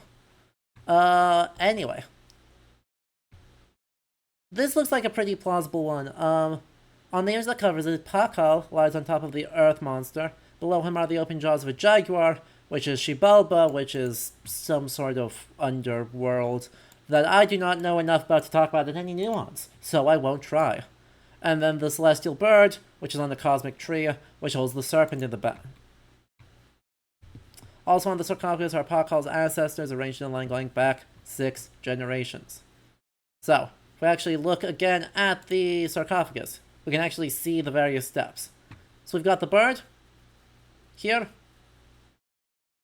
which grips a serpent, visible, looks like. There's one foot, there's the other foot, so yeah, the serpent's head is there, and then the serpent exists around that. Then we've got the cosmic tree, Pakal, and then the earth monster and the jaguar. And then various ancestral generations are depicted on 1, 2, 3, 4, 5, 6. And so it's just portraying Pakal in the afterlife, sort of, or occupying an in-between space between the divine or celestial bird and the jaguar of the earth. Can I get a close-up of the jade helmet? Sure.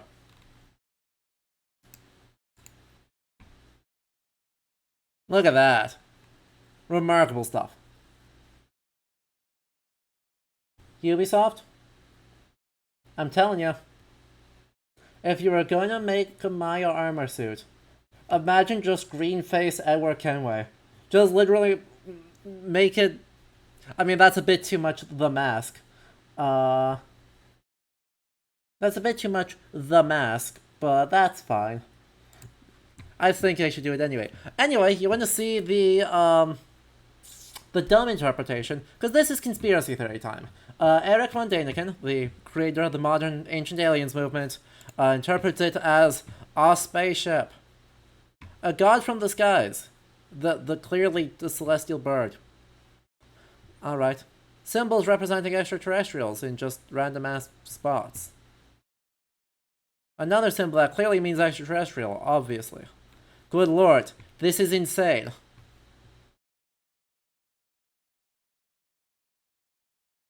The clearly a jaguar is now fire. Also, doesn't use the Maya word, or any of the words, uses fucking fuego.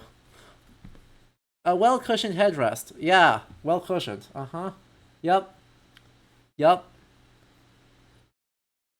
The gravitational pull on the You mean... You mean the fact if you're tipped backwards, your hair's gonna hang down. Wow, this is not only unhinged, this is transparently unhinged. God, that's so funny. Oh yeah, and the extremely well-attested nose piercing? Oxygen system.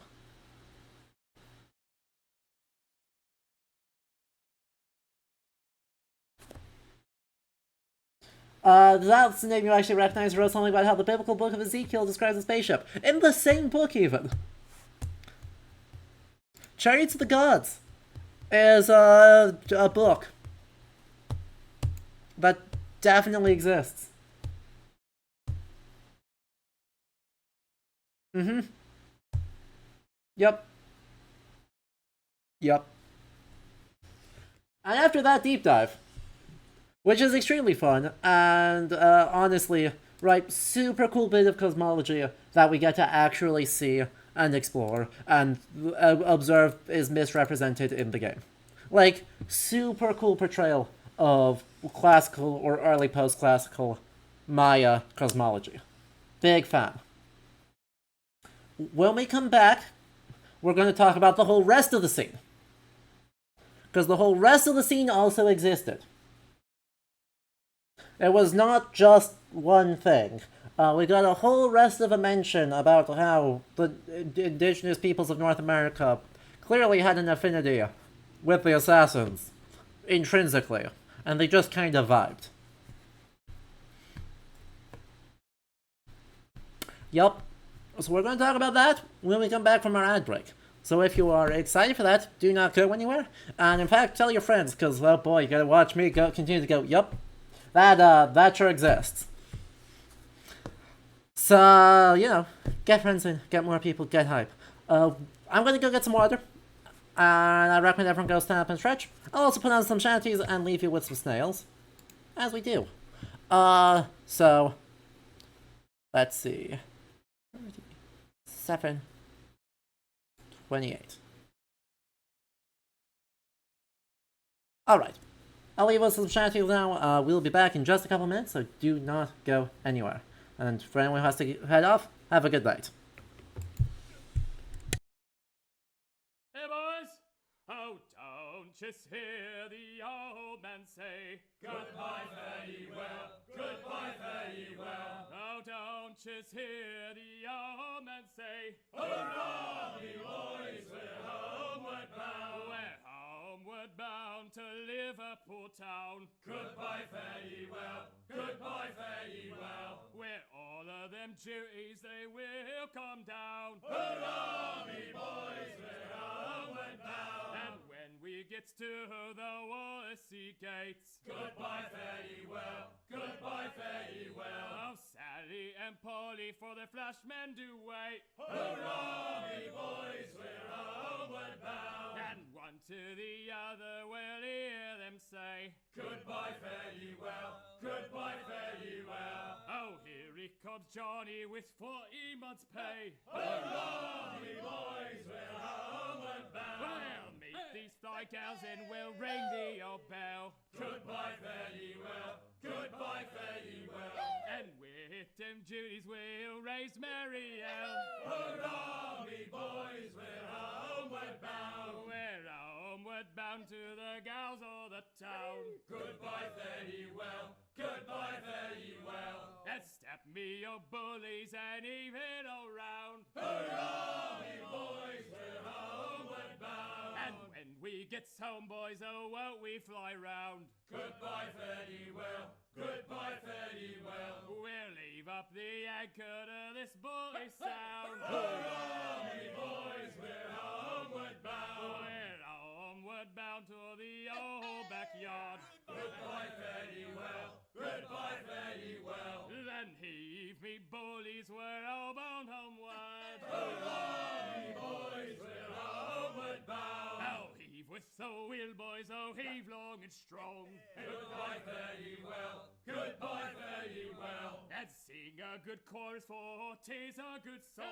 Hurrah, me boys, we're homeward bound. We're homeward bound, we'll have yous to know. Goodbye, fare ye well. Goodbye, fare ye well. And over the water to England must go. Hurrah, me boys, we're homeward bound.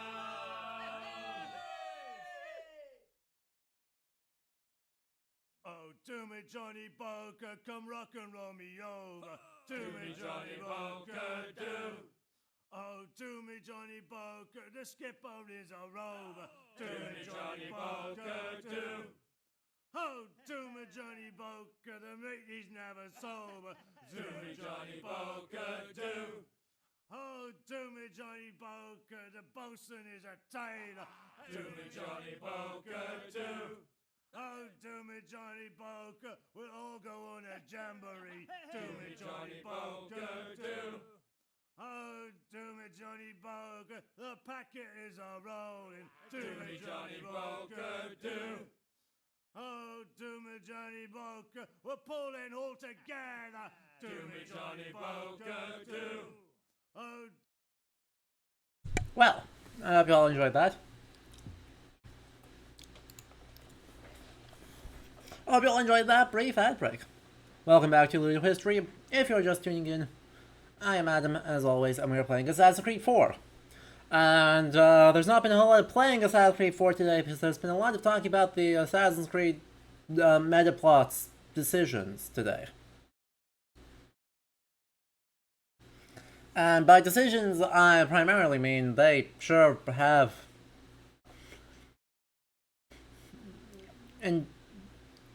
choices regarding indigenous representation and belief.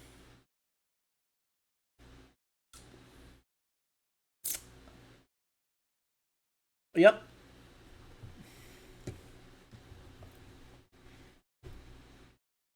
We're gonna talk about that more. So, strap in, folks, because they sure did claim that, indigenous American peoples were all but universally freedom-loving, have a natural affinity with the assassins.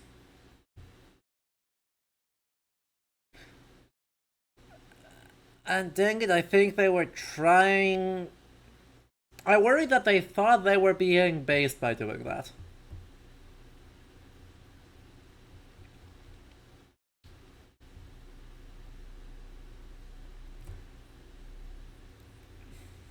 Who's ready to hop back into that, huh?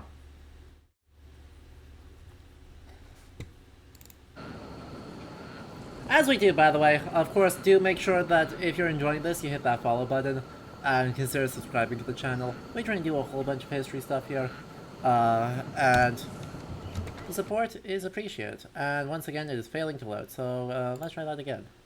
There we go. Hey. Chikessa, oh yeah, remember that anime game based on the one on the Polish-Lithuanian Commonwealth versus the Teutons? It's a Slay the Spire-like. I mean, I'm intrigued. I'm concerned, but I'm also intrigued.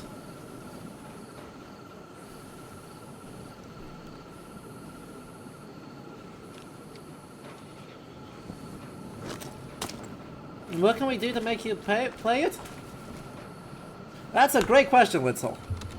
The easiest way... It's free?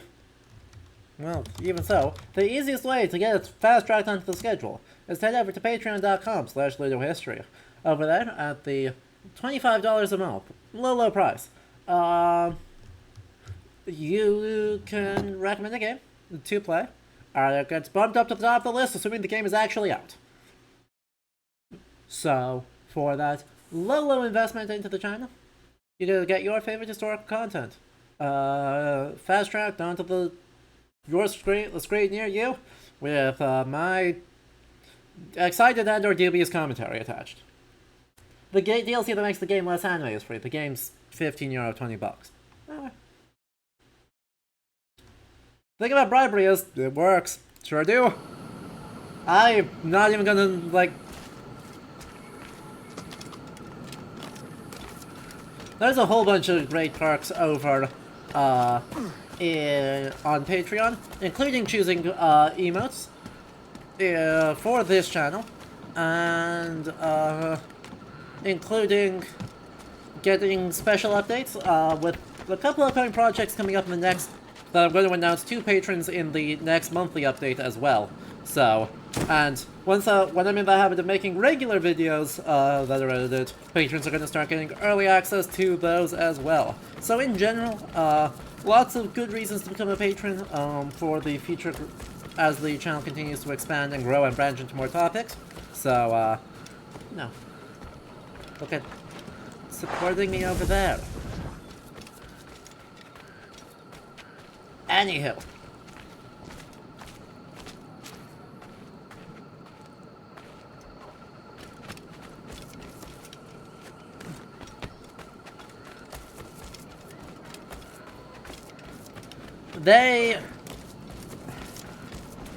Where do I even start?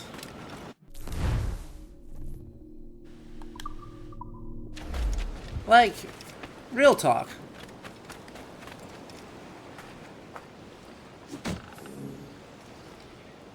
Where do I even start with the choices that they just came out and said? Because, right, obviously one strategy would be to simply do literally any cultural history of indigenous American peoples. Right? Literally any. Wow. I can just get so much. Wow. Okay. Let's save the cloth. Let's save the metal. Let's save those. But man, I think we can just sell a lot of cash.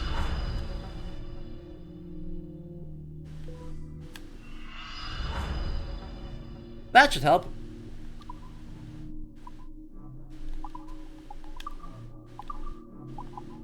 That should generally help everything. Wow. So, right, we could talk about, like, most of the... literally most...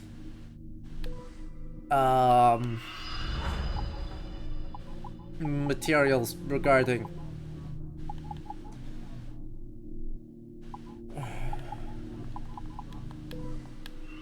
the cultural history of indigenous peoples. In some ways, I think that's a disservice, though, right? Like, yes, it would work, right? I mean, this would be more suited for Assassin's Creed 3 than for Assassin's Creed 4, but, like, talking about the involuntary capture and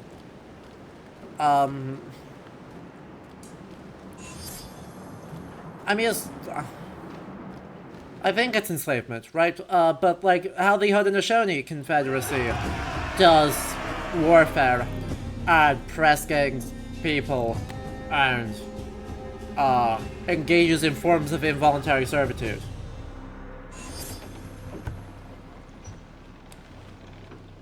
I could look at, you know, the Meshika and the Triple Alliance's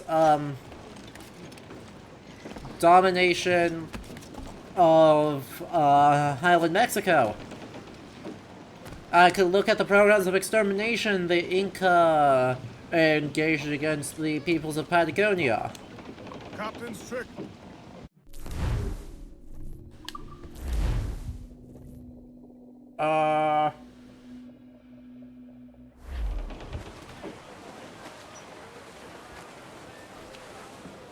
You know, all of those things seem like reasonable places to have a beginning and or a middle. Crowd on every inch of sail.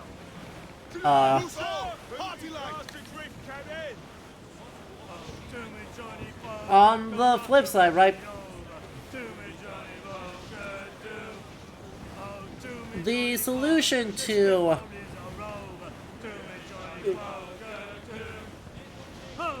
indigenous, right? The correct response to indigenous peoples are so freedom-loving, etc., is not to say, no, they also practice enslavement. Because while technically true, that's not exactly rhetorically effective.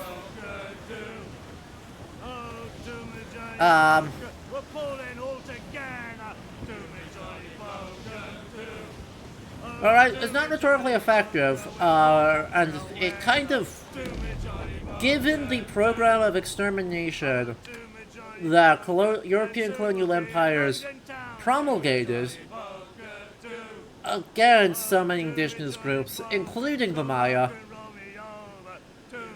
feels kind of icky to be going, ah yes, look at the... Hi, whale.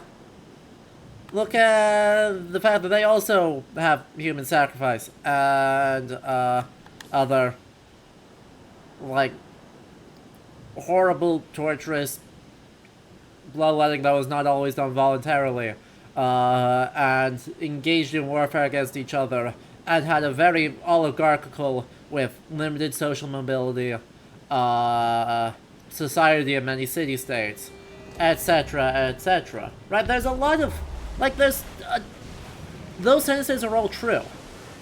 But they have the rhetorical effect of being a little bit, and therefore... colonialism wasn't as catastrophic as, it was. Like... And you understand how that's, like, not super cool. Like, that's not a super cool way of going about that. So instead, I think there's something much more interesting, a much more interesting angle to talk about. In the idea that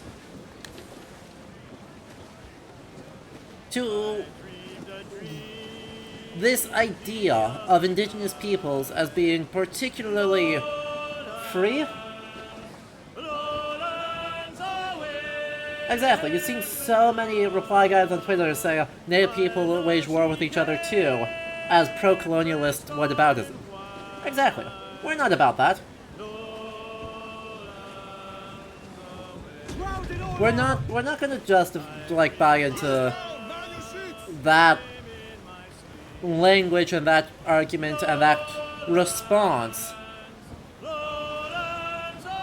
But, at the flip side, right, the idea that they were not,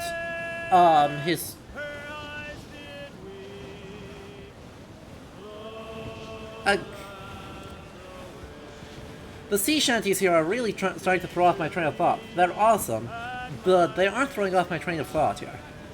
Things with lyrics are bad for my brain.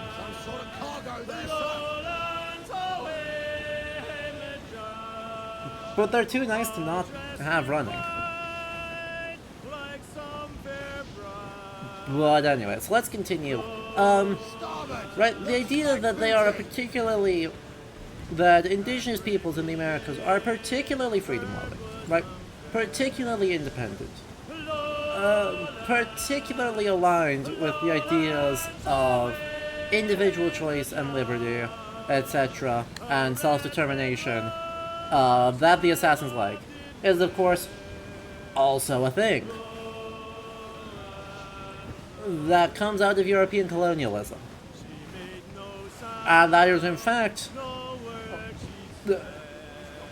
right, a huge problem. It's a huge problem because it's noble savage to you. Exactly. Right, it should be completely uncontroversial to say, oh yeah, right, it's complicated.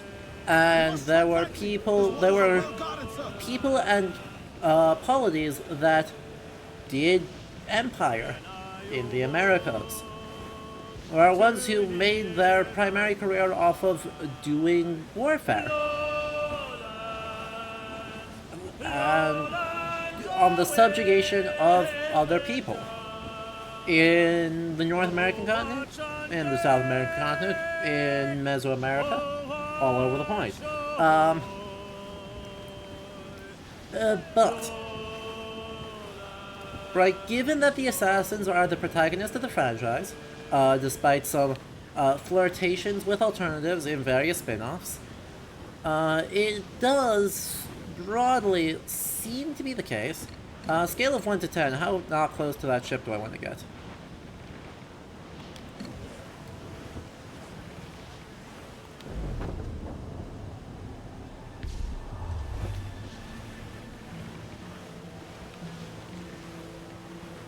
How not close to that ship right there do I want to get?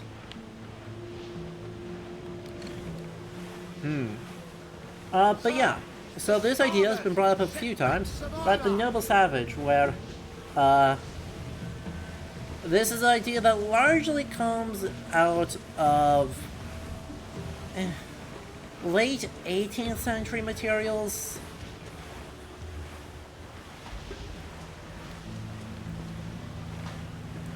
Like, it's pretty sure it's like really starts in the late 18th century and then gets big.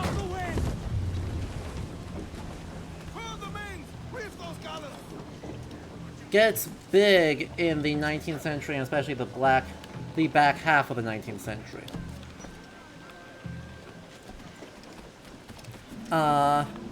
Thank you.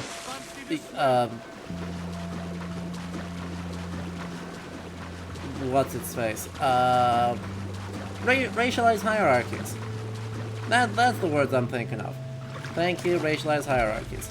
But anyway, the idea here, basically, is, of all things in evolution, of...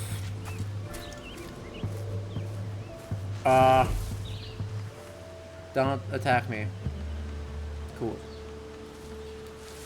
Of, like, social contract theory. Right? And the idea being, right, oh, well, European civilization has gone through all of XYZ things, right? They've done so much stuff.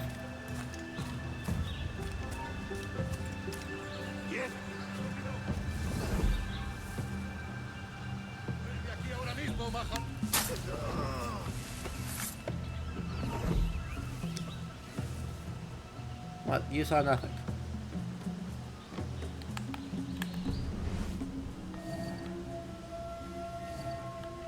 Uh-huh.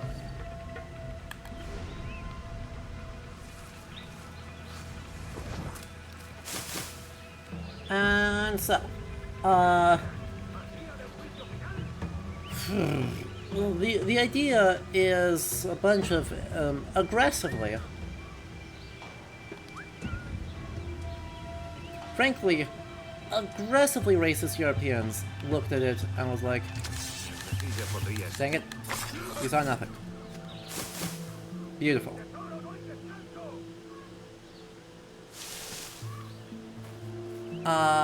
And I went, oh yeah, Native American populations obviously represent the initial state.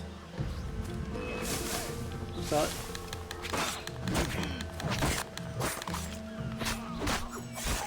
well, I'm not in combat. No witnesses, didn't get seen. Right. This is obviously problematic.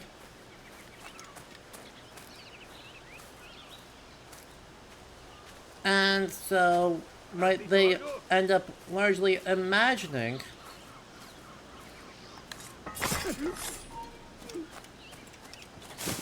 Yep. You saw nothing.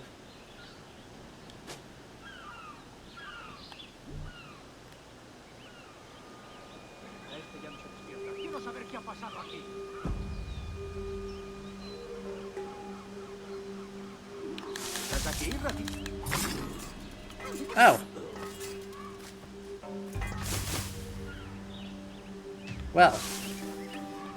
Good job. Good job, team.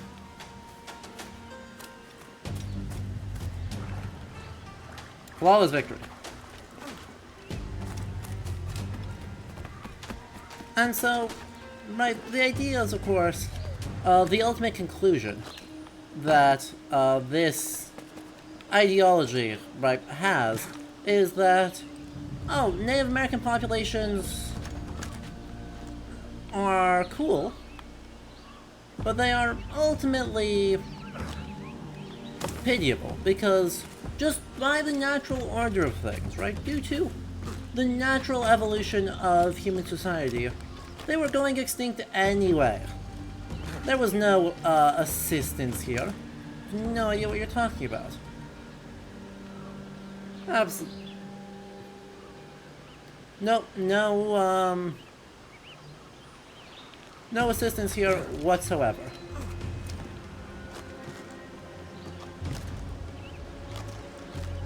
Mm-hmm.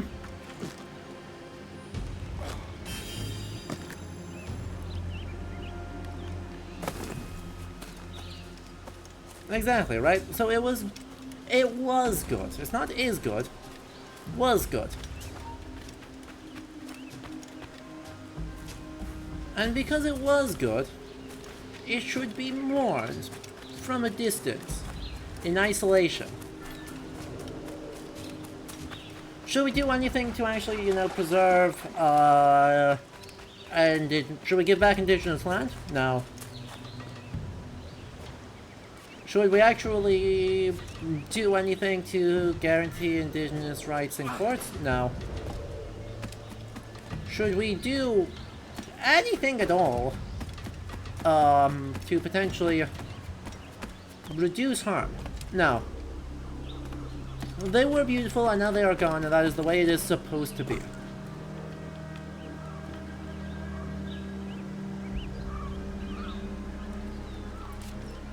The grossness of that ideology should go fairly without saying.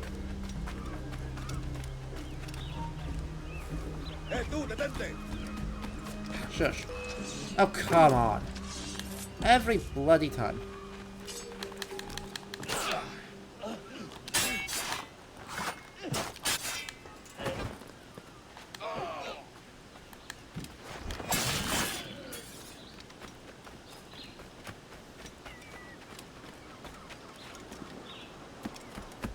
Yeah.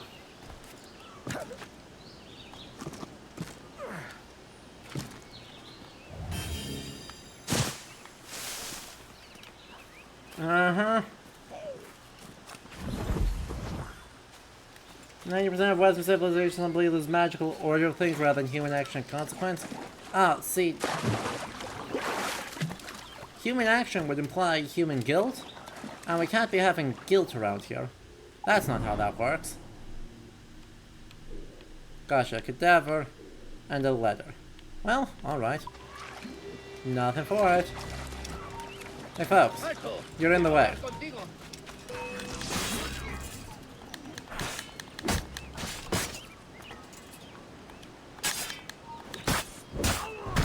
Oh yeah, the cat.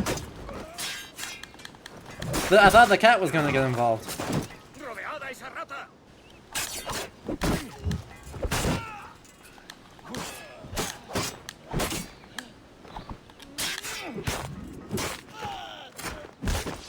So, yeah.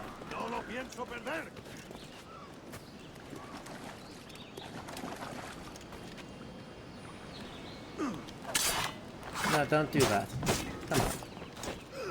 Strictly unnecessary, sir.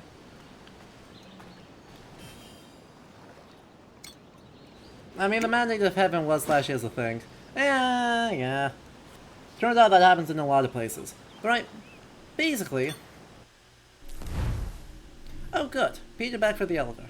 Of my employer, I must say something, for it was owing to his connections that I came to find such troubled dealings. Peter Beckford was a man of great charisma and pride. In 1662, he had come to Jamaica and in just 10 years had fast procured himself a sizable portion of land, which he sowed with cane as early as he was able. Upon my coming into his orbit, he claimed all about him, one of the largest private holdings of land in all the world, rivaling only kings and emperors for his largesse. The same surplus applies to the number of slaves in his employ. Whereas he had arrived in Jamaica with a complement of 3, he now owned the better part of 300. A shrewd and relentless man of business, Mr. Beckford was known also to be subservient to a temper of cyclonic power. Wrath and fury and enmity were his primary means of settling arguments that could not be concluded in Mr. Beckford's immediate favour. He was, however, always kind to me and as gracious as man as one could hope an employer to be. But this I put down to my status in his eyes. He was a traditional man with a respect for rank and breeding. In earlier times, he had been the governor de facto of the island, and though a statesman no longer upon my arrival, he still bore all the signs of a man who felt his natural duty to lead.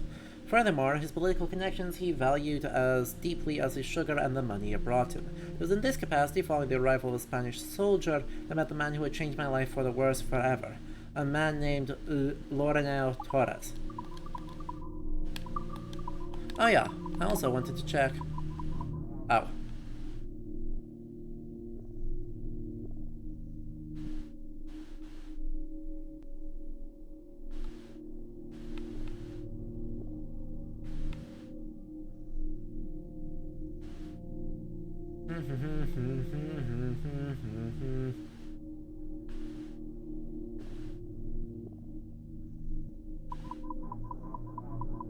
Well, that didn't help. Orange Prince. Was a Dutchman from Amsterdam who spent the majority of his life in and around the West Indies. Operating Port Royal has an incredible amount of action and adventure. So long as a privateer, he found the Spanish, blah blah blah. In Henry Morgan's infant's reign in Panama, and settled there, and Jamaica, and entered into slaving. In 1770, his flagship slave galley, the Whydah, was attacked and captured by the pirate Black Sam Bellamy. President survived the encounter and fell back into his old occupation until his death some months later.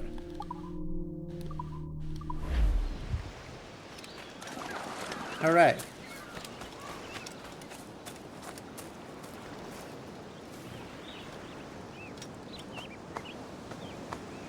Ocean's favor.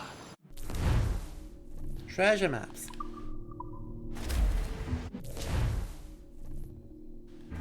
Okay. Anyway.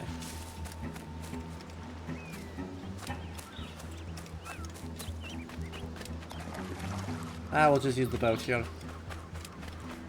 Boat. Anyway. So, having acknowledged, swim too! Get up those shrouds, let's move! In fairly small and not so small ways, right? The idea that this assumption, and I think it is just an assumption, it's not based on any research idea or actual conception, that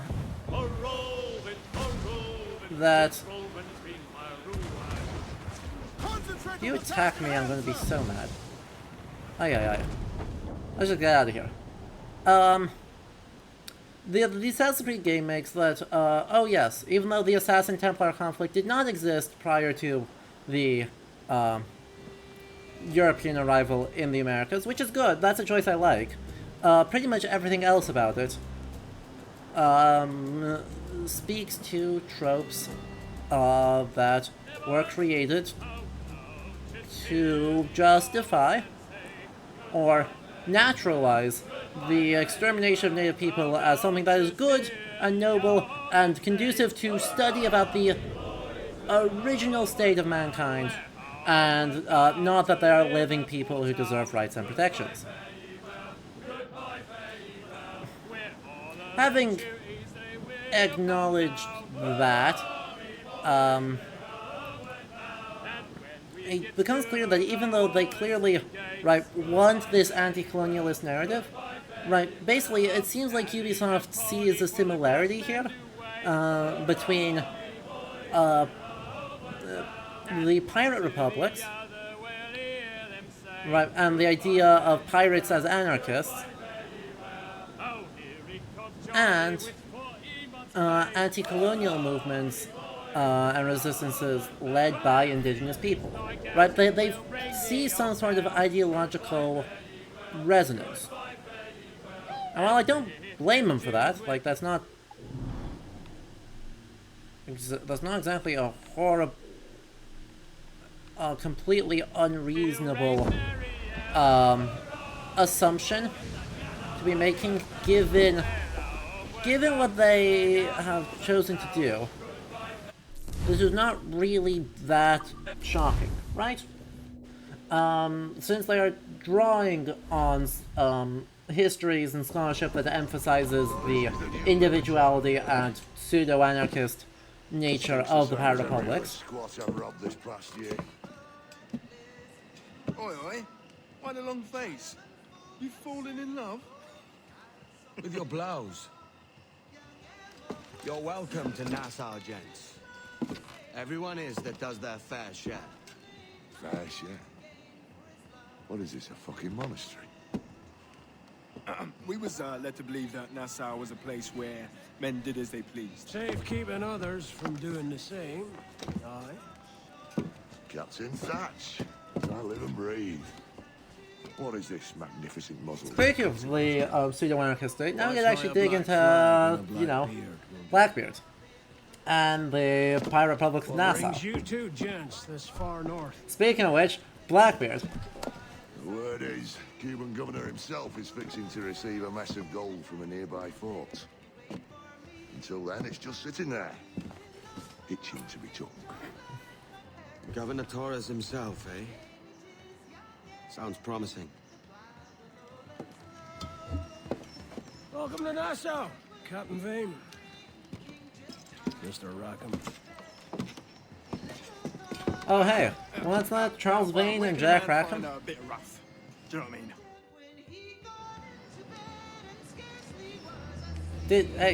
Did we see Charles Vane and Jack Rackham? That sounds like some time for more encyclopedia entries. Let's see. People. Calico Jack Rackham. One of the few infamous pirates to call the West Indies his birthplace, he was born in Jamaica at the height of Port Royal's boom as a den of scoundrels. The life of Spain is atrophied moral. Wow, what a choice. He was frequently drunk, rarely serious about anything, and always chasing women. He's outrageous and offensive charm to keep out of most trouble, but a strategist and fighter he was not. Serious. What a choice in these encyclopedia entries. Nicknamed Calico for his affinity for Indian and Asian prints, he was a terrible sailor and the worst pirate.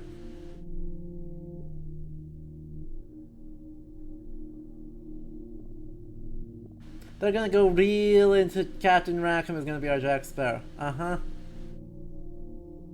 Uh-huh. Wow. Like, they fully don't like this man in this encyclopedia entry. Common refrain in the biography of a Golden Age pirate goes something like this. Very little is known about this man's early life, yep. Surely one of the most ordinary and unstable of the flying gang, the bad pirates called Nassau their home for a time, Charles Vane began his career in the most parts of the era as a privateer. Likely living in Jamaica in 1715, he was one of many aboard Henry Jennings' assault on Spanish expedition to recover gold from an ill-fated wreck in 1715. Fortunately, in 1715, it becomes impossible to keep up on his work as a privateer, as British governors were skittish about breaking the terms of the Treaty of Utrecht. Having few other options, he sailed to Nassau, where he turned himself into that.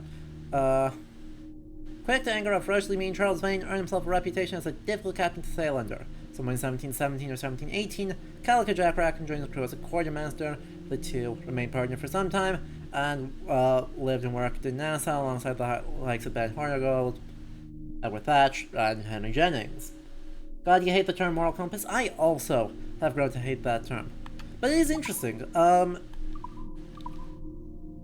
Right, how many people know stories of Assassin's Creed games carrying people through, you know, high school, university, surprise pop quizzes? other lectures, trivia nights.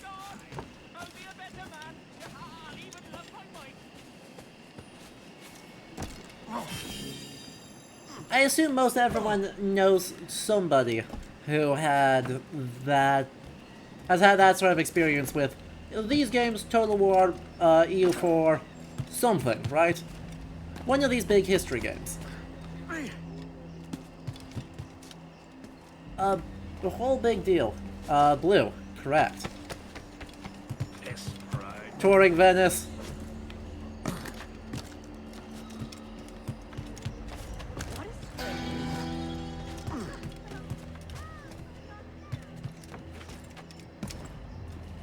Correct. On all fronts.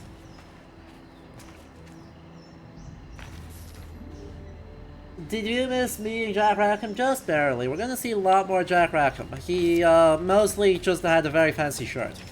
I'll be honest. Alright, JCDC. Enjoy having to do actual stuff. Good luck with that.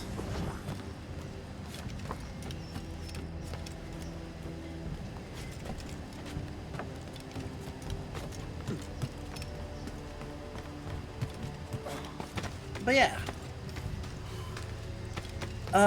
Everyone knows someone at this point who probably had some sort of, learning, benefit from the nature of these games. Now, for the most part, that educational value doesn't actually come out of the codex, right? Hello, Desert Cryptid. Where are we at with the plot? We just finished our meeting of Atabai and the introduction of the metaplot. So now we're back to being a pirate.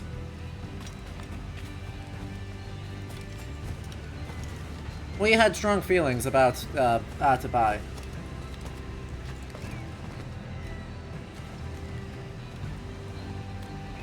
They were not gay. Kenway. Good lord. What were you stuck on?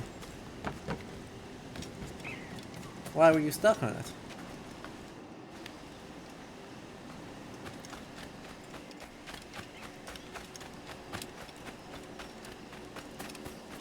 I just want to break into this house.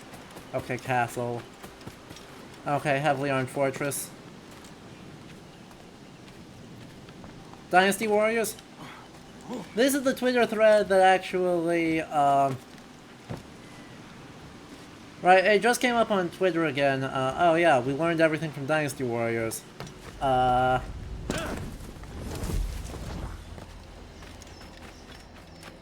Which is the thread that actually, I am referencing right now. Right, for the most part, the educational value of all of these games comes from the active play and from the presentation of the historical figures, places, and ideas in action, with the idea being that the narrative itself is the thing that is significant to create attachment, and therefore to help solidify ideas in memory. Right? Codex entries are not it. But what's pretty clear is that the thing games are very good at is this sort of layperson, right, museum level,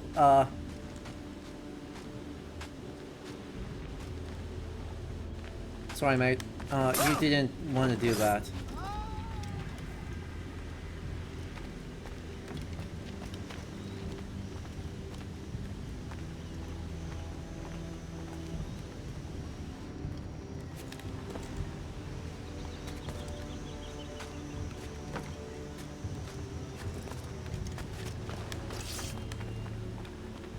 Oh, you're not actually mad at me? I'm just fully allowed to— that was completely unnecessary. Oh, I'm so sorry. Oh, I am so sorry.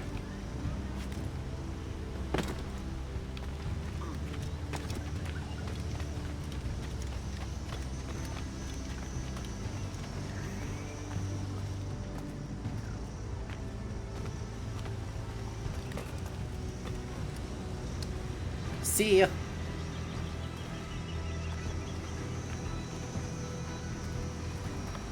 I knew there was going to be something. I just knew it. All the way down there. Yeah, we're now wanted for murder of other pirates. Look. Don't worry about it. Everything's fine, right? Everything's permitted. Say it themselves.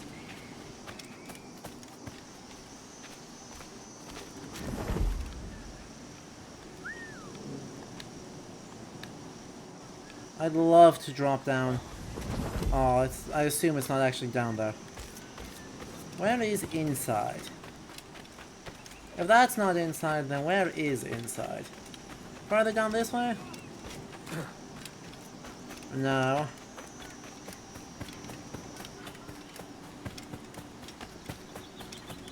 A problem for a future mission? Maybe. Probably. Is there a cave underneath us? Also maybe. Coastal cave. You got there at the same time I did. But yeah. Right, you'll certainly let me know if you disagree with this, but my instinct is that, these history games, right, these narratives pretty much line up relatively unproblematically with the level of historical education that's expected at like a high school level or like an intro museum exhibit level. Or nothing fancy.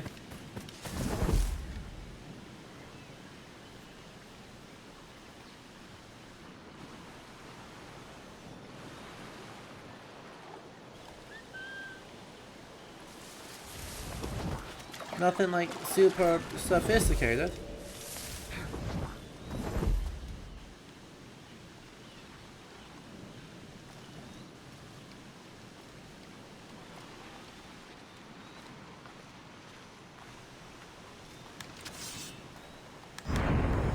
That worked. Sorry, mate. I want that book. Why the conclusion is the conclusion just be Pentiment? The conclusion is not be Pentiment. All games should just be Pentiment. That's a fact. That is a historical true fact right there. No, the point is actually about the Codex.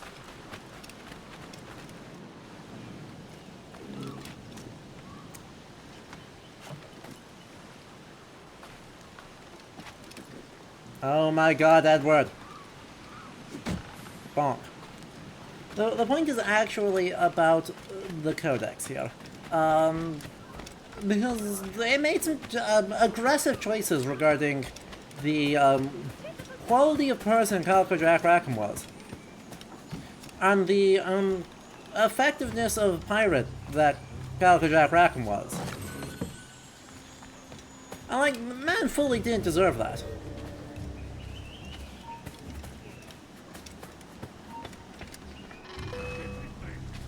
So? Alright.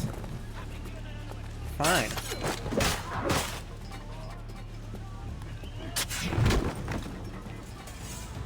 I didn't even kill that guy, don't worry about it. Speaking of just like just pick up, don't worry about that. That's what I call, unless there's another codex around that I can look at the, oh there's one more. Perfect. Never mind, then we're gonna look at these two right now. And then we'll pick up one more at the end of stream just to see what happens. But yeah. Basically, right, when it makes such strong choices, right, I do wonder about what the impacts on education are. I don't have some confident answers here, because, duh. But it does feel like there's, even though the people are primarily learning through the cutscenes rather than through reading the codex entries, if the cutscenes match the Codex entry's judgment, right? The Codex entry's judgment is super obvious and super like, wow, he was a bad man and the worst pirate. If the cutscenes agree with that and confirm that, I wonder what impact that has on sort of the imagination of certainly the people of the Golden Age of piracy, but on a broader scope, the sort of age as a whole. And also, that's something that bleeds over into, say, Anne Bonny and Mary Read, who, spoilers, are also in the game, but historically served with Calico Jack Rackham. Right, to what extent does his supposed incompetence end up spreading out to those around him?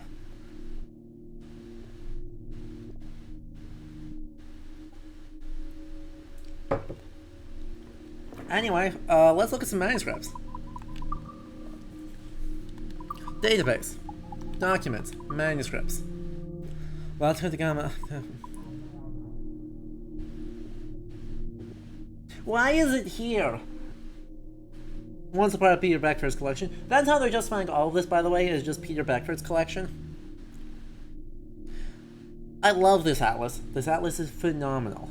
Abraham Ortelius, I think living in Amsterdam, if I remember correctly, makes a... I mean, according to the legend, the general history, Anne Bonny and Mary were the only ones who fought at the end. True, but, right, given the extent to which the game is turning the dial even farther than legends about Calico Jack do, this is just, it's an open question.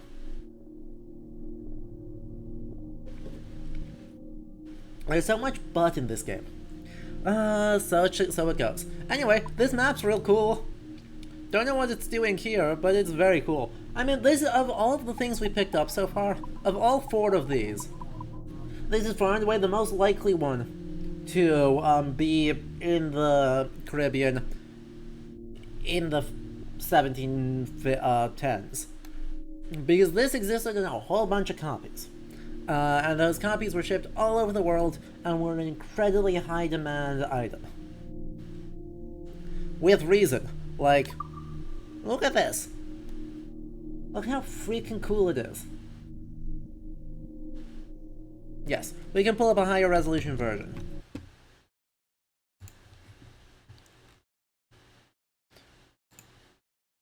Because this is just the first map. Right?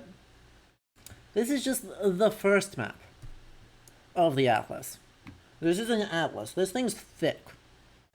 It is supported with detailed regional maps of a ton of areas. Like big, and these are big broadside squares. Like these are not small prints. These are pretty, look, this is a full broadside, right? The 2 folds. Or 1 bifolia. Each page then also has a more detailed map, which is also going to be that full broadside. Wait, the put Voynich in here? You missed the fun of the first week where we picked it up and then I cried. And, oh look, the Galapagos are Insulae Incognitae. Actually, no, that's the Galapagos. Oh, who's this then? If that's the Galapagos, I don't know who these are supposed to be. Oh well.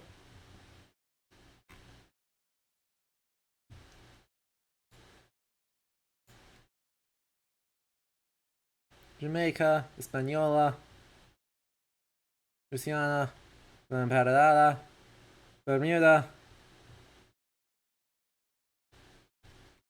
Easter Island? Okay. I thought that was farther out, but entirely possible, yes.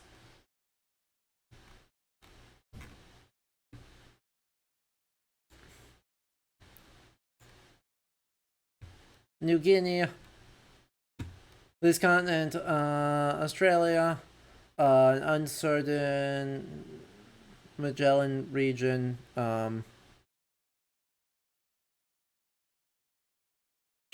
I don't feel like translating the Latin. My Latin is getting very rusty, I'll be honest.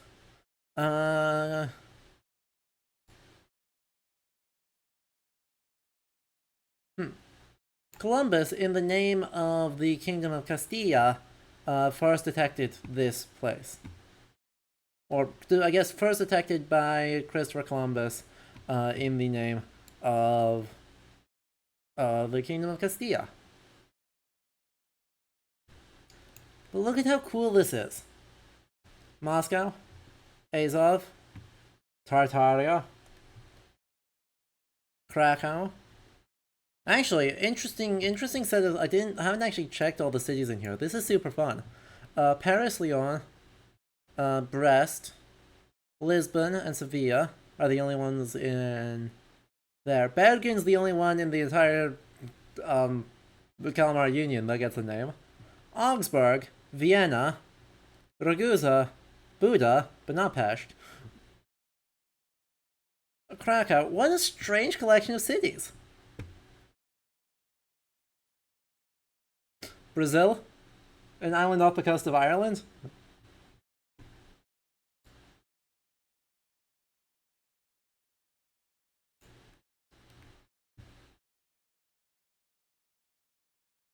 Pest is in the DLC. Understandable, have a nice day. I mean, look at how fun this is.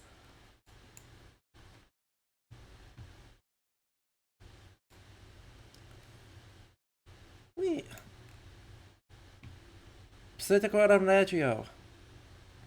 Sicut Lusitanius appellado ob incredibilem earum avium ibidem magnitudinem. Oui. Terra Australialis nondum cognita. That's Cartesian, which is called, or which is said by Lucian, to have incredible. Anyway, look at that whale. Shouts to whales. Being just a guy. Look at him. Such a guy. Such a fun manuscript. Or manuscript. This game is doing things to me. Such a fun atlas. Such a fun map. Such a fun print book. Anyway.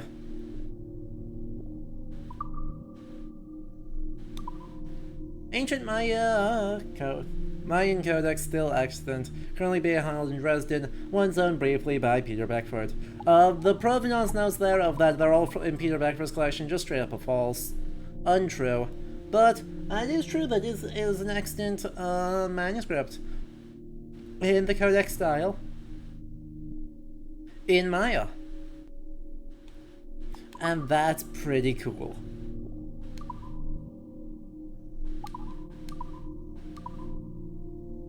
Another, like, I think we need to get back into the game, but just fully want to acknowledge just how cool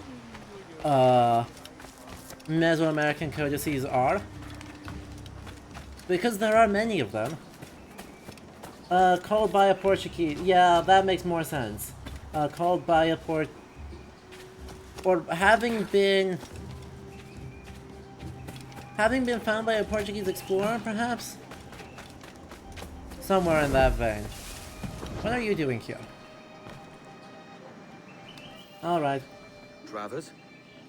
What tide brings you? You dress the part of an assassin, yet I don't know your face. Name's Kenway. I'm here to warn you of a threat to your bureau. Yes, I have noticed some suspicious men lurking about. I believe they work for a noted Templar called Upton. Could you eliminate him for me? Oh, I may be persuaded. For a price. You wouldn't happen to know anything about a Templar key, would you? I'm sure you may find it among Upton's men. If I'll tell you where they are. You've got yourself a deal.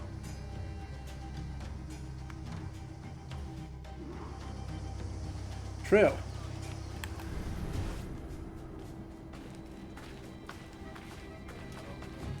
You're the part of assassin, which is very inconspicuous. Everyone wears lace-up leather in the Caribbean, obviously.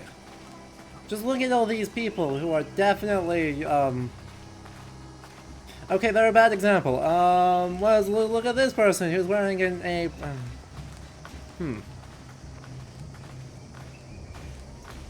Thatch. Thatch wears, like, laced-up leathers, right? Like, he's totally representative of everybody.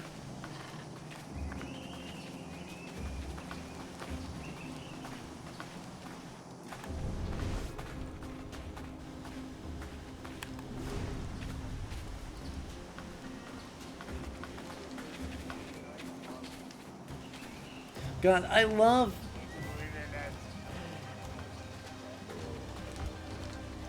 Uh-huh. Yes, leather's finest qualities. Breathability and no chafing. True statements.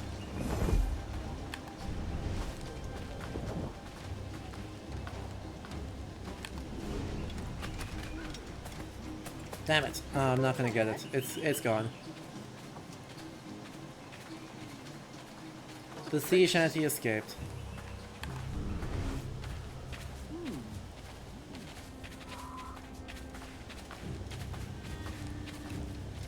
Why is the bird lit up? Is that just how you are? Even in Eagle Vision, you're a bouncy bird who's bright red? He looks like he's wearing pants on his shoulders. He does look like he's wearing pants on his shoulders. Are you leading us in the right direction, or are you just fully wandering around? Are you actually leading us somewhere, or are you just going for a walk? It's starting to feel like you're just going for a walk.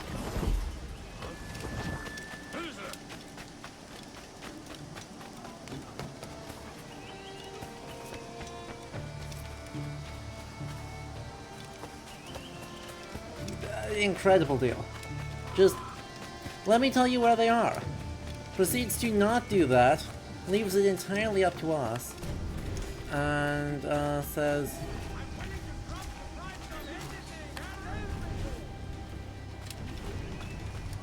leaves us to do all of the actual work.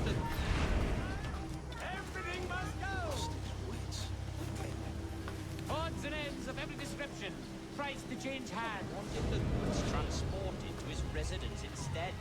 But why? What's he gonna do with them? I don't know. Store them? Smuggle them? Smuggle them away from his own smuggling operation. I know. It sounds ridiculous. But a job's a job. I suppose you're right. Smuggling from a smuggler.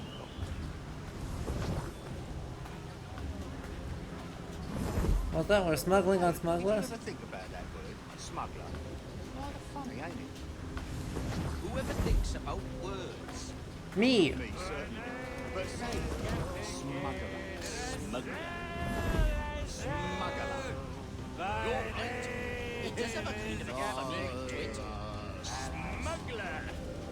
Yeah, wait, mate.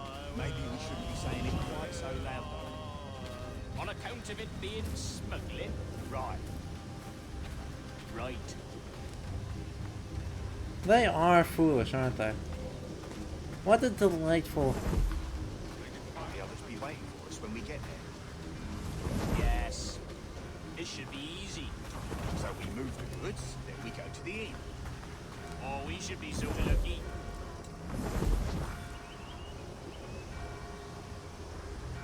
Smuggler. Smuggler.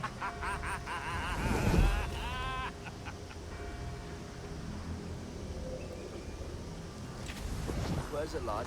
Oh, look, there they are. Hello.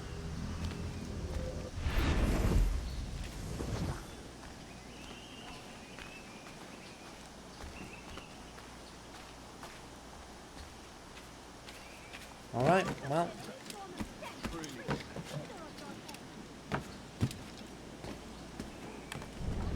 Gee, I wonder if he's the one also wearing lace-up leathers. God, this is incredible.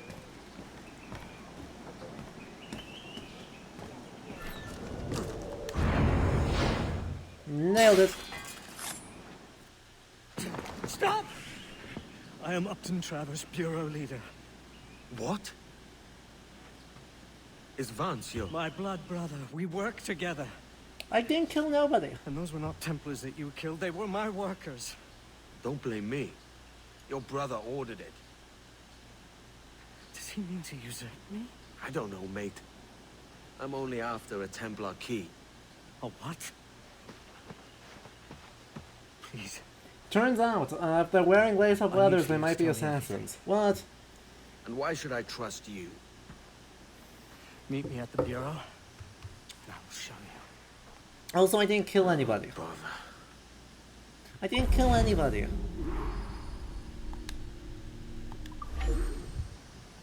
Nice. Still got paid for it.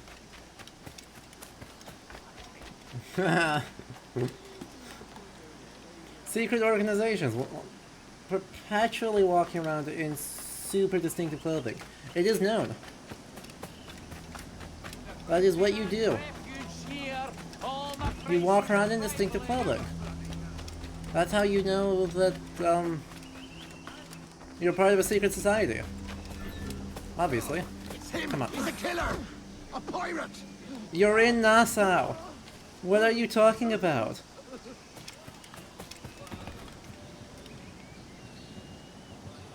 Does anyone know what that man was talking about?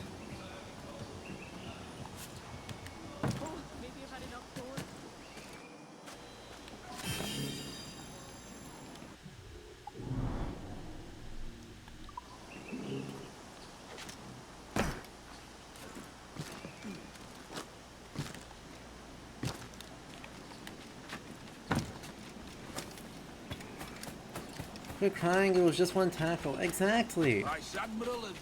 Like, barely even hurt him. Am I going the right direction? I feel like I'm not going the right direction. I was going the right direction, and then I made a wrong turn. Let's try that again, but with feeling.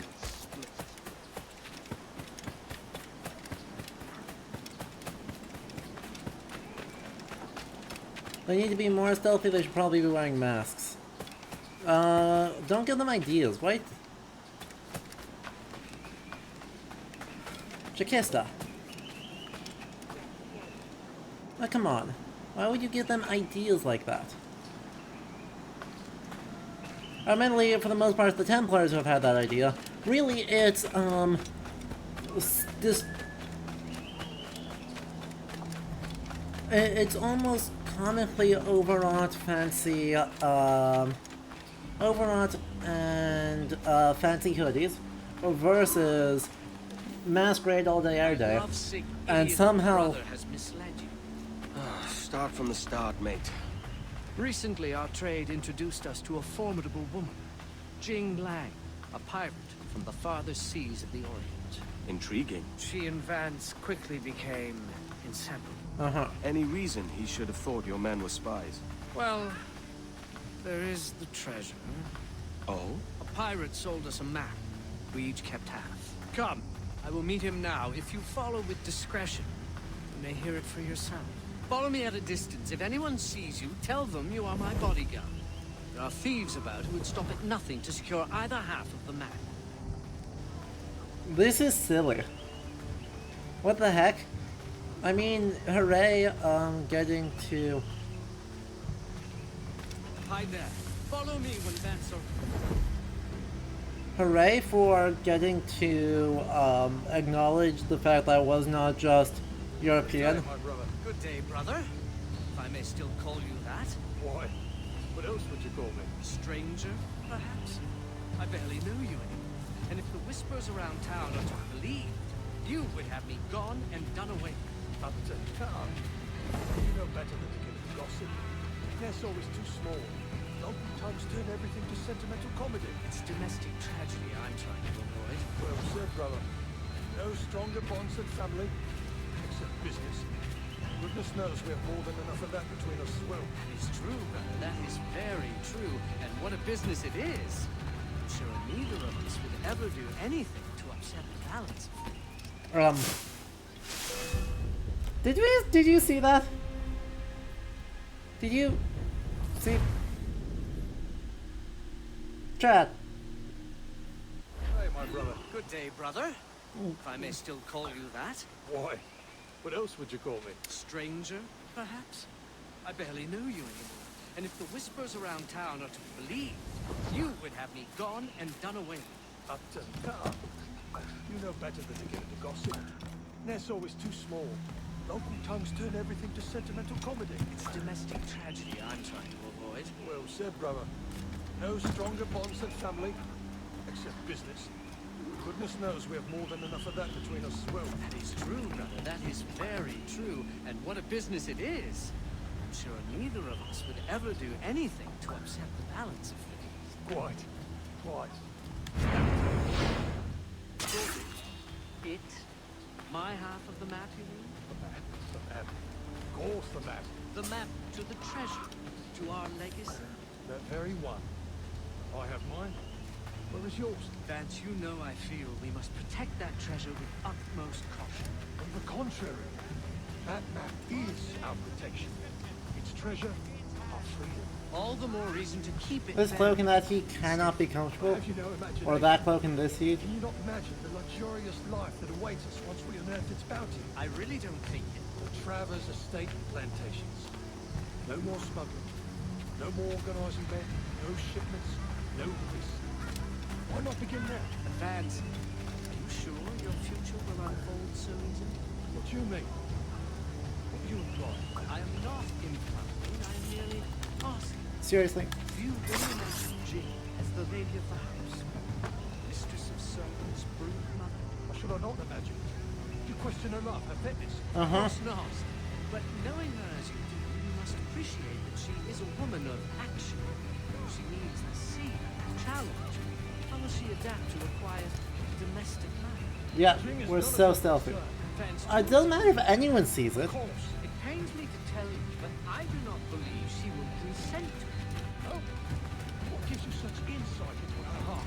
In addition to her nature, I simply do not believe she is exactly what she says she is. You're jealous. Jealous? No. Yes! I only worry for your safety. You always had to be the favoured child, the golden boy. I can't stand it that she would give her heart to me, but she can't even give you a second glance. So you hate her. I have no hate, only concern. I'll tell you this. Well, that We'll counts. marry her. I will kill you if I must. I will have your half of the map. And then the world will see which brother has more honour. I'll bid you good day.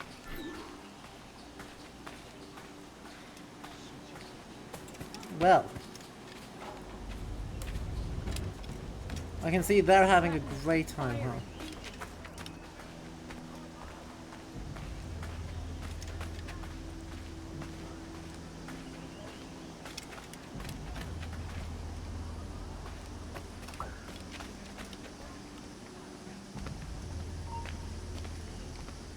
Saw nothing.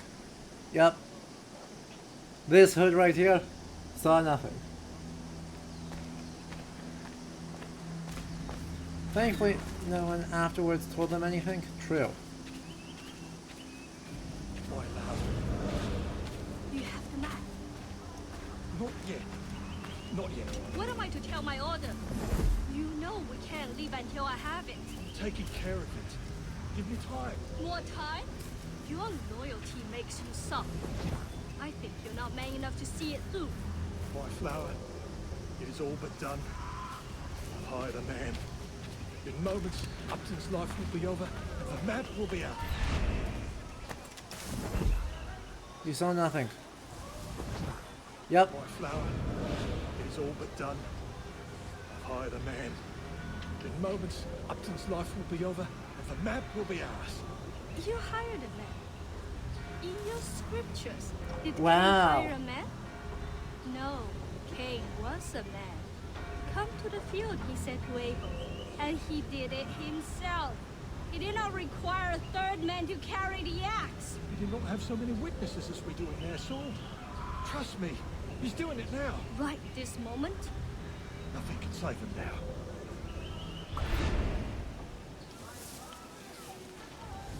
Not so. You go there and stay the night, and there you wait for me. I'll meet you in the morning.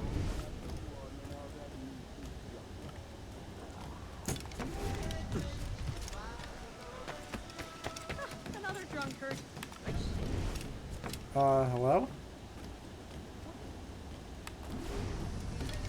Hello? There he is.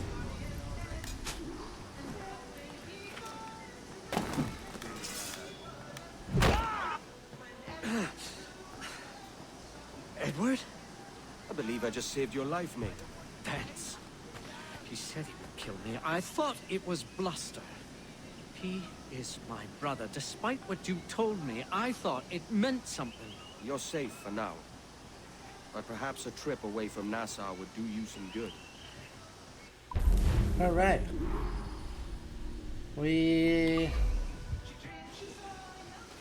Does that take care of all of the, Does that take care of everything for right now? Are you done, or is there still more side quests here? Still more side quests here.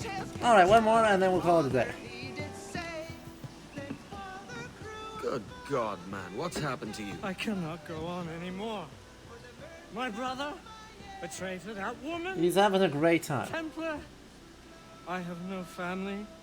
No wife of my own. You have a sick coat, What is though. the point of living? Let them kill me. You don't know what you're saying, mate. Let's get you someplace safe. What's the point? The point is, I want my key. So I need you alive. I need Failure to a hookup. So The mantra that's just how this game's written. Admittedly. You are my best friend. Coming up. Kill you!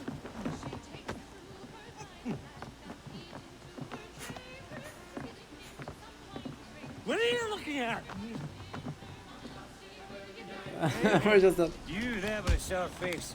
Oh What was dear. that you said about my mom? I said she's a lovely woman, inside and out. Oh. Oh. Everyone knew. That's right, I said it. I'll fix it up, mate. Why are we... Do we just... I would observe that we fully crunched that guy's neck. But... You know...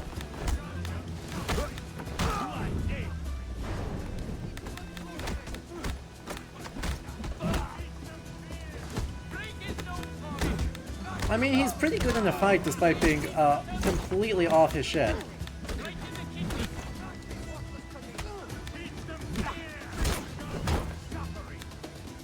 Stop it. You don't... Let's go. No! Yes. Yes, towards me. Come on, you're gonna... You wanna punch me? No? Oh, this is gonna be painful, isn't it? Hashtag non-lethal. So... Church! In the name of the Father, the Son, and the Holy... Mate, the Father, the Son, and the Holy... What's the third one? No, you Let's got just keep it moving, yeah? The Father, the Son, and the... Let's keep it moving. No, that's not it. What does it matter? It doesn't. It doesn't matter. Nothing in this sour life does. Let's keep it moving. Keep it moving. Yep.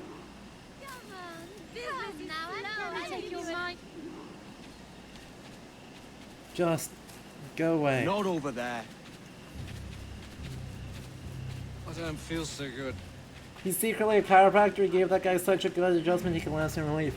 Or like a true chiropractor, gave him such a good adjustment he has a not so micro fracture in his neck, and he's now paralyzed. Upton, mate, no. Guards. There are guards nearby. Piss off! Interesting question. They won't stand Are there? for this. I said Does anyone know, Chad? I need a piss. Anti-public urination laws in 18th century Nassau?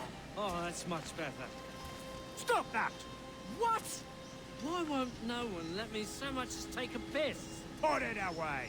I'm like a child. Probably not, right? I would assume not. I'll teach you to urinate. Sacred, we're at the edge of a house. What are you talking about? That's a sword. Wait, why did the drunk man pick up a sword? Don't do that. Good lord. I don't want to be like a child, Edward. It's all right, mate. Help me not be like a child. This... You just need the drink to wear off. Are you safe here? Safety? is an illusion. But yes, I have friends here I can hide. Good. What you must think of me? Have I said anything embarrassing? No, mate. You sound quite the scholar. Betrayal makes one philosophical, don't it? Imagine a Templar, my brother, to marry a Templar. I doubt it'll come to that. I'm so afraid for him. Oh, please help keep him safe. Fine. Sober up, mate. We'll finish this in the morning. You're a forever friend, Kenway. Help me not be like a child. Good, help me, this guy is down atrocious. True. It might be a tort if you urinate on someone's property and damage it. That's fair. According to English common law. Which I believe the entire point is specifically and deliberately the Republic was not subject to. So I mean, you may still have a tort, but certainly it would not be a tort on the grounds of right. It would be a tort sorted presumably by the. I'm going just fully the wrong way. According to agreed upon bylaws? If you leave the area, the warehouse will be empty. Well, that's fine. Apparently the problem got so bad in London that it's called special walls that will spray back at you. Yeah, that makes sense. Hey, Pirates, King of Fools. Alright. You're looking better than last we met. As I sobered up, I began to see it more clearly. Jing has led my brother astray, and must be killed. Vance has also betrayed me. As an assassin, his treachery must be punished by death. So either way, one of them has the Templar key. You're obviously distraught. Let me take care of it. I will tell you where to find them. Well, you're, I'm gonna zoom.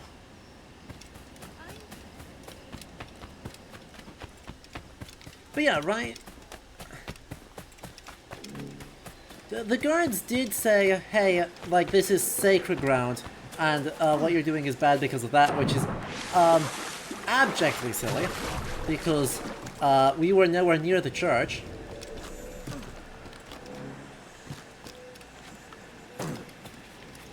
Oh, God's sake. I lose this damn thing because Edward is freaking impossible at this. I'm gonna be so mad. Like, I am right there. If it was a rich person's house, it would at least make sense. That's fair. And true. And, just generally a good sense. Right, should you go try and, do some urination on Blackbeard's property in Nassau? Probably not. Probably a bad idea. But yeah, just... and public urination laws on religious property would make sense for this period. Public urination laws in general do not make sense for this period.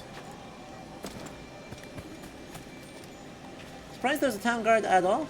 I believe there actually historically is.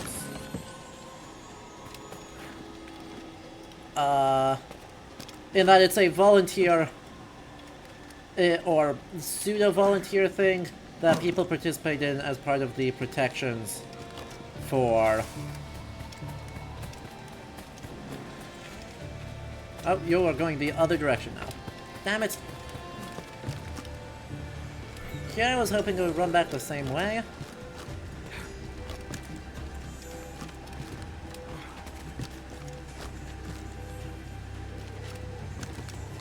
Yeah, that's fine, even if it fully escapes. Okay, it's gonna fully escape because I flubbed that bit. There it goes! Bye.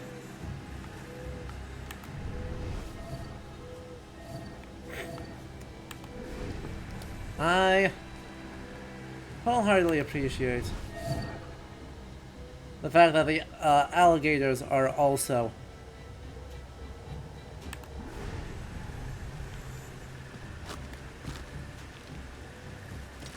recognized as enemies. Go fight the gator? Why did you do this to me?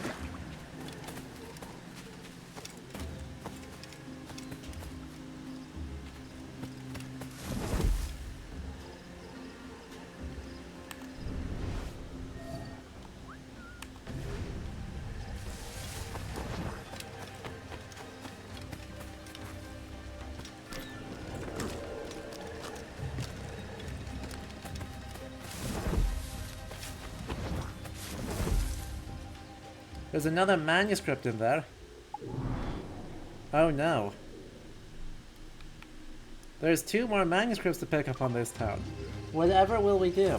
I'm on Fist, not Hidden Blades. Good cut. Good catch. Thank you. That would have been embarrassing.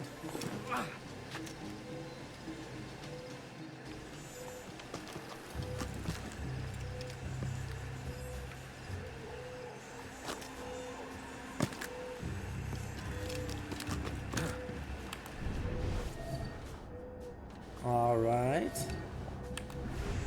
None of them. And neither of them. Where are you?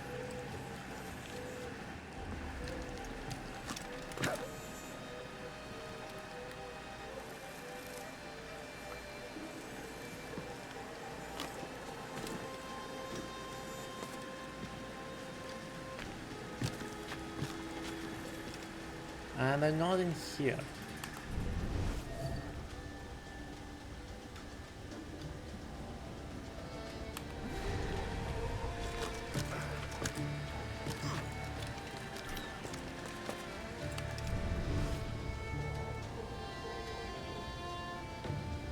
There he is.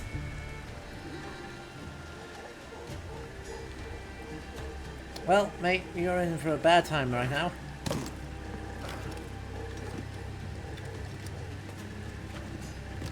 Luckily,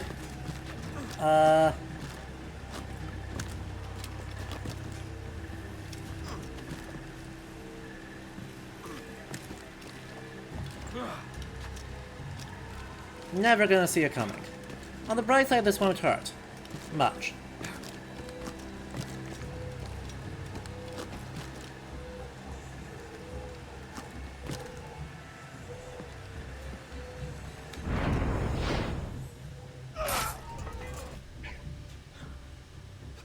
Traitor! It takes one to know one.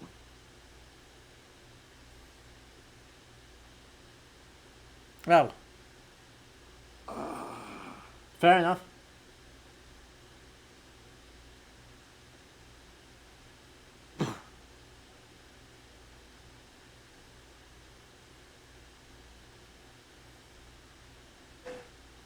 Jin Lang, as I live and breathe. I told him not to hire you.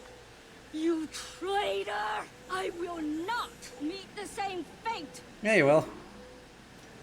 Oh, why are you running? Oh, you're gonna make this. You're gonna make this boring. Stop! Come on. Hello? Alright. Imagine the Queen of Pirates, Jin Lang, defeated for a fake map. I have been Shooter? arrogant. That would have been funny. Really?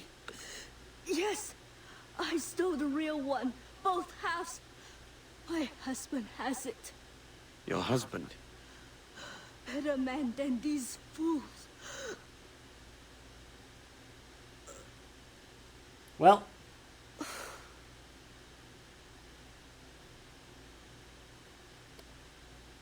Unfortunately for her, I actually was in it for the queue, because another odd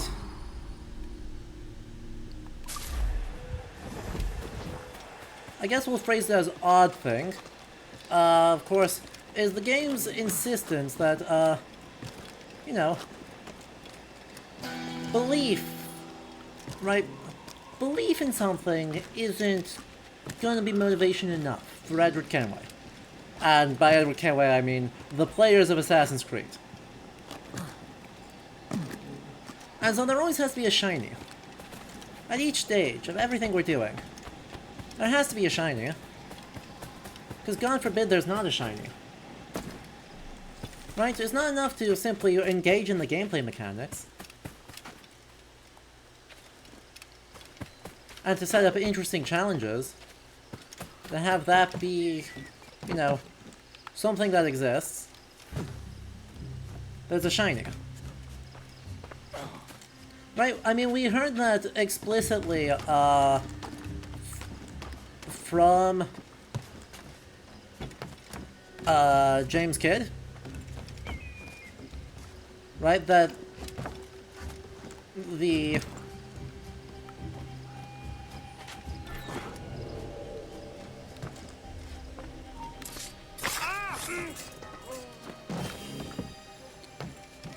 that there is a, or that, right, we don't do things because we believe in them, right? We do things because we want money. And, Kenway's like, oh yeah, that's good. That's good, right? The only possible motivation people have for the heroes of this world is, go get shiny. Right? Oh, go, right, you should go warn people and fulfill all the contracts and do the parts, find the mine steely, because it is interesting and worthwhile and will teach you something of value. No, because there's a treasure in it. Right? That was another thought I had with the Maya treasure specifically, right? Is, you don't do things because you think that there's benefit to it. You do things because you think there's a shiny attached to it. And the shinies get increasingly overwrought to be something of mechanical value to the player, because they don't have faith in the intrinsic value of the gameplay experience. And they don't have belief in the...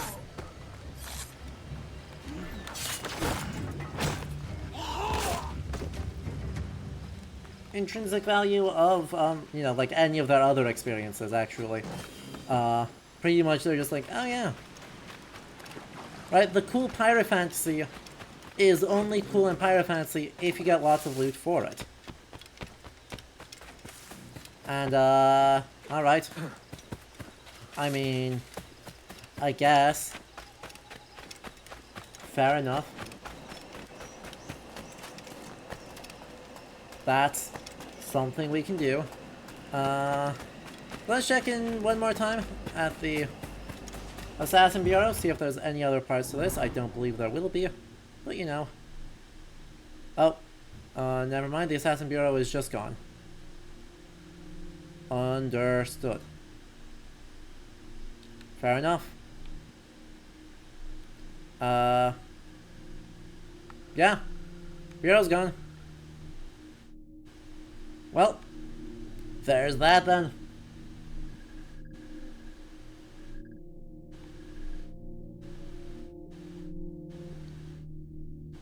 Sounds like next time we gotta go do some violence on the coast of Cuba.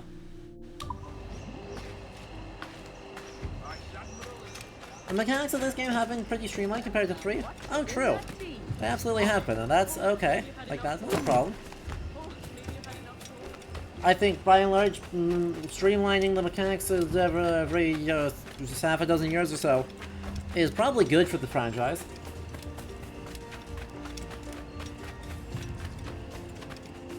That's fine. What really interests me is they want the loot, but they don't want to acknowledge the boring details about how things actually get made, which is what makes all the loot in this period work. True. You also don't have to deal with bartering, you know, smuggling operations, the network of contacts you have to do. You find stuff, you know, where do you sell wares to, especially as your notoriety increases? Like, if you're a known pirate, and you show up into town with a bunch of sugar, who do you think's buying? Probably somebody. Especially if it's at a discount compared to what they could otherwise get. But I mean, that's risky. But no, you just sell things. And when you just sell things, they just work. Anyway, before we wrap up, you know what we picked up? Fell off the back of a ship, yep. Suspiciously did not get ruined while floating in the ocean. But, that's fine. Who's the new people? Oh, these two. Alright. Whatever. Documents. The Solados from the Mundus Subterraneus. An early image of the sun was once published in the 16th century by Athanasius Kircher. This actually is a piece I'm not aware of. Huh. Alright. Neat. I mean, that's pretty cool.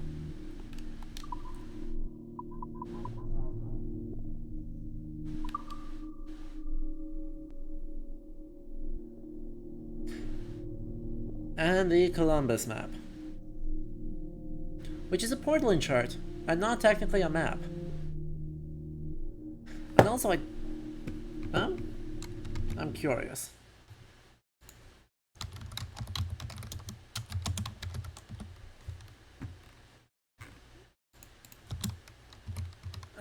I don't think that's, like, correct?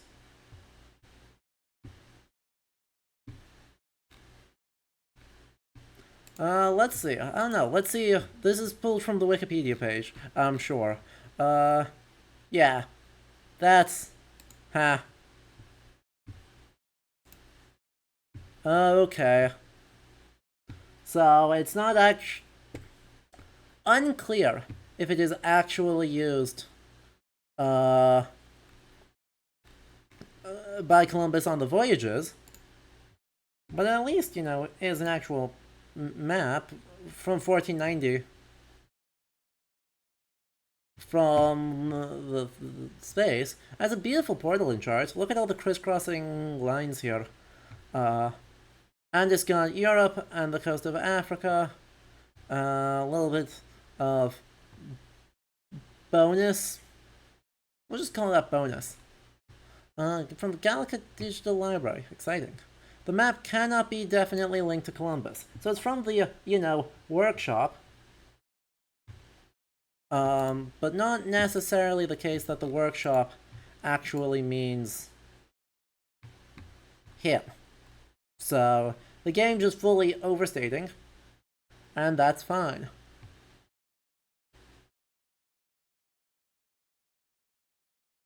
Look, Portland charts are delightful, right, so I mean, we get some things, right?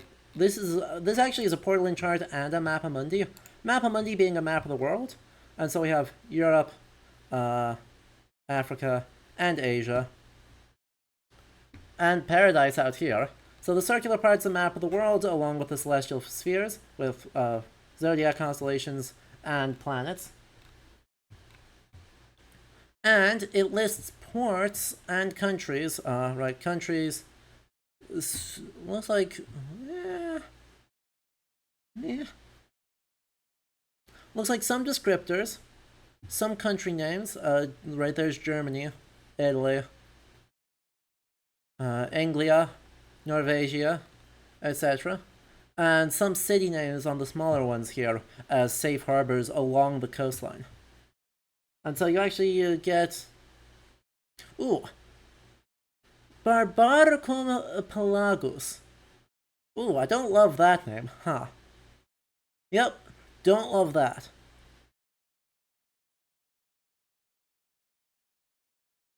The Kingdom of Patalis.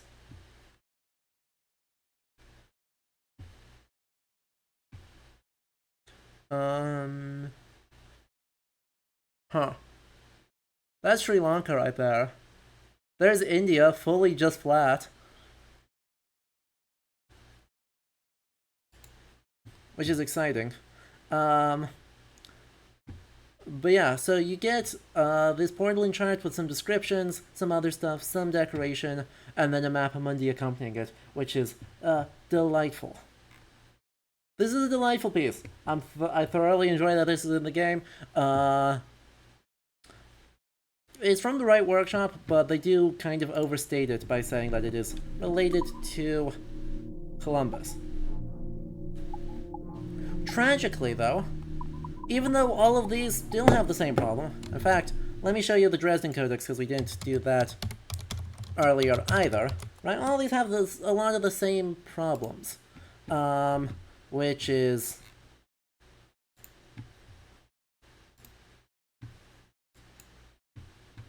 That's not the one I wanted to get. What did that one? In all of the detail.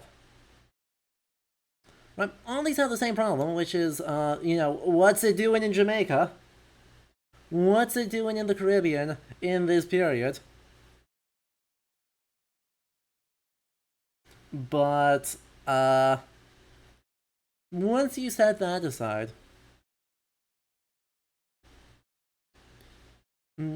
these are a lot of really cool stuff, and like individually it's very fun to see them represented in the game. Because I mean, these are super cool. Right, let's just acknowledge that.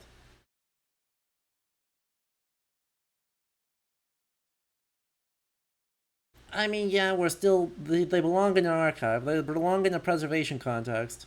But at least we're stealing them from Peter Beckford. And yeah, Chad's now talking about, right, the fact that's all the shinies. And Liz, that's an interesting final note here. Even though these did not cause me the same set of pain as I had hoped, that is an interesting final note here. Because in the cutscenes, and in most of what you're stealing from boats, right, all of your pirate actions, we're actually not getting those super shiny things. We're simplifying, right? We're stealing rum, and sugarcane, and lumber, and textiles, and metal. Even though all of the ships that we board and have seen the inside of are just freaking loaded with gold. There's a little bit of just raw cash that we get, but for the most part, right, the actual goods that they're talking a lot about stealing are sugarcane.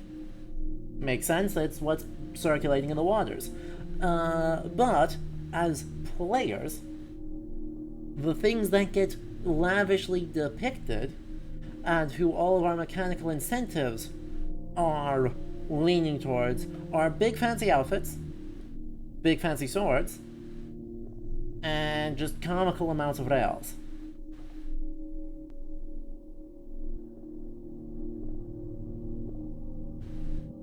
So it is trying to have its cake and eat it too, I believe. Because it is not just looking at... Let me go into my cabin here so I can actually show you.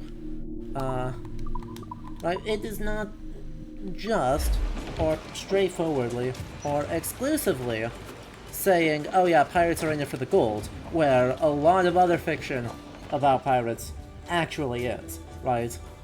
There's a lot of places where there's a lot of media that does exactly what you're saying. This one is a bit more complicated. Like, yeah, we get, like, some chests that may have stuff in them. Is that an M4? What's it doing here? Actually, what's the ethnograph? What's the mask doing here? Hold up a sec. No, we can't, I do not have time left in today's stream to start touching on that. No. What? Who are you? Why are you here? But, look at the stuff we've got here, right? Not... Maybe in the box there's some shinies, but like for the most part we've got some stuff in sacks. Got more stuff in sacks. We've got a couple of weird statues. We've got some drawers of fairly fine textiles that we may dress up in and we may sell.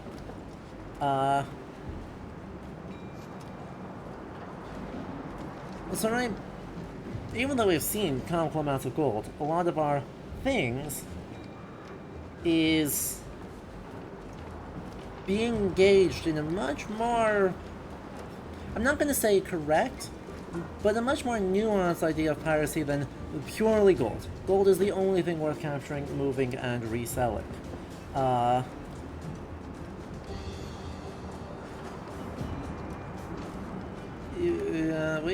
Let's actually go into here, because I can show you a bit more in here.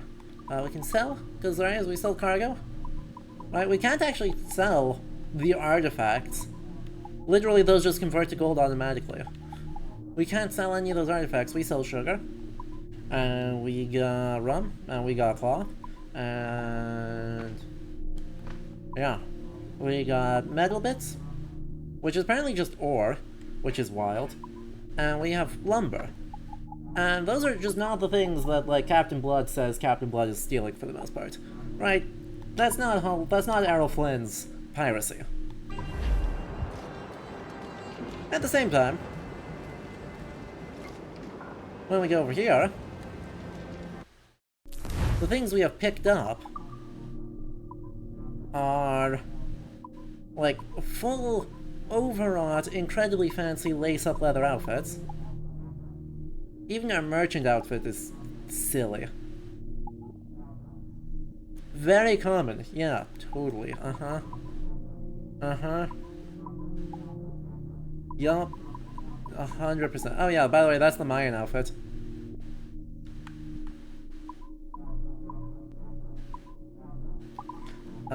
Or we get incredibly overwrought fancy pistols. That gun. Incredibly overwrought pistols, golden flintlocks, overwhelmed.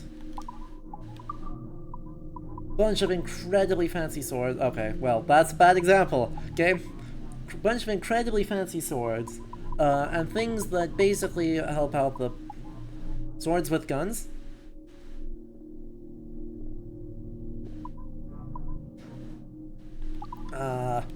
Right. And so all of these big flashy things that make us feel very wealthy and very cool.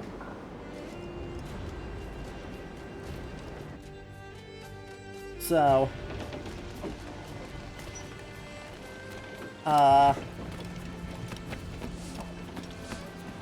right, it does create a weird bit of, like, tension, because the game at least is aware that pirates aren't all,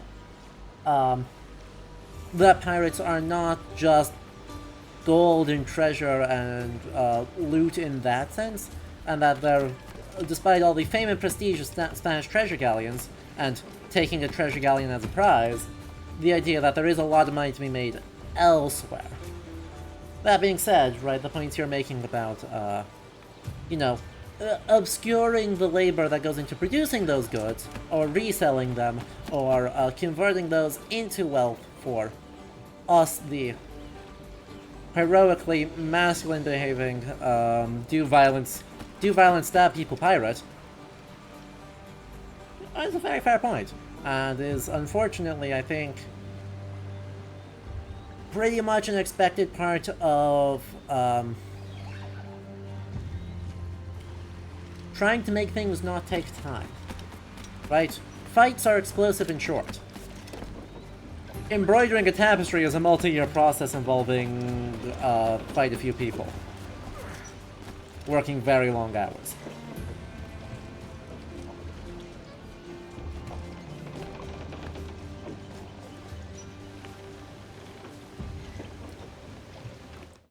And on that note, I think we're going to call it a day there.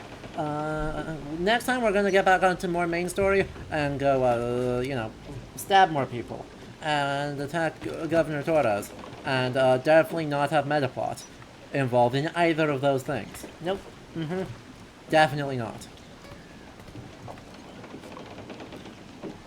But, upcoming stuff. Upcoming when is it? Sunday, I'm going to be participating in the Save Ancient Studies Alliance virtual conference, doing the workshop on historical public outreach. So that's going to be 11 to 1:30, I believe, or 11:30 to 1?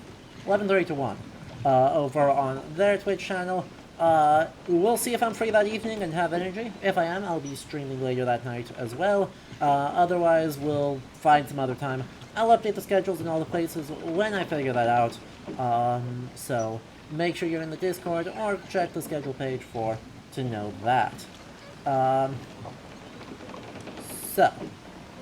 Thank y'all for tuning in. Thank you for that. God, Assassin's Creed.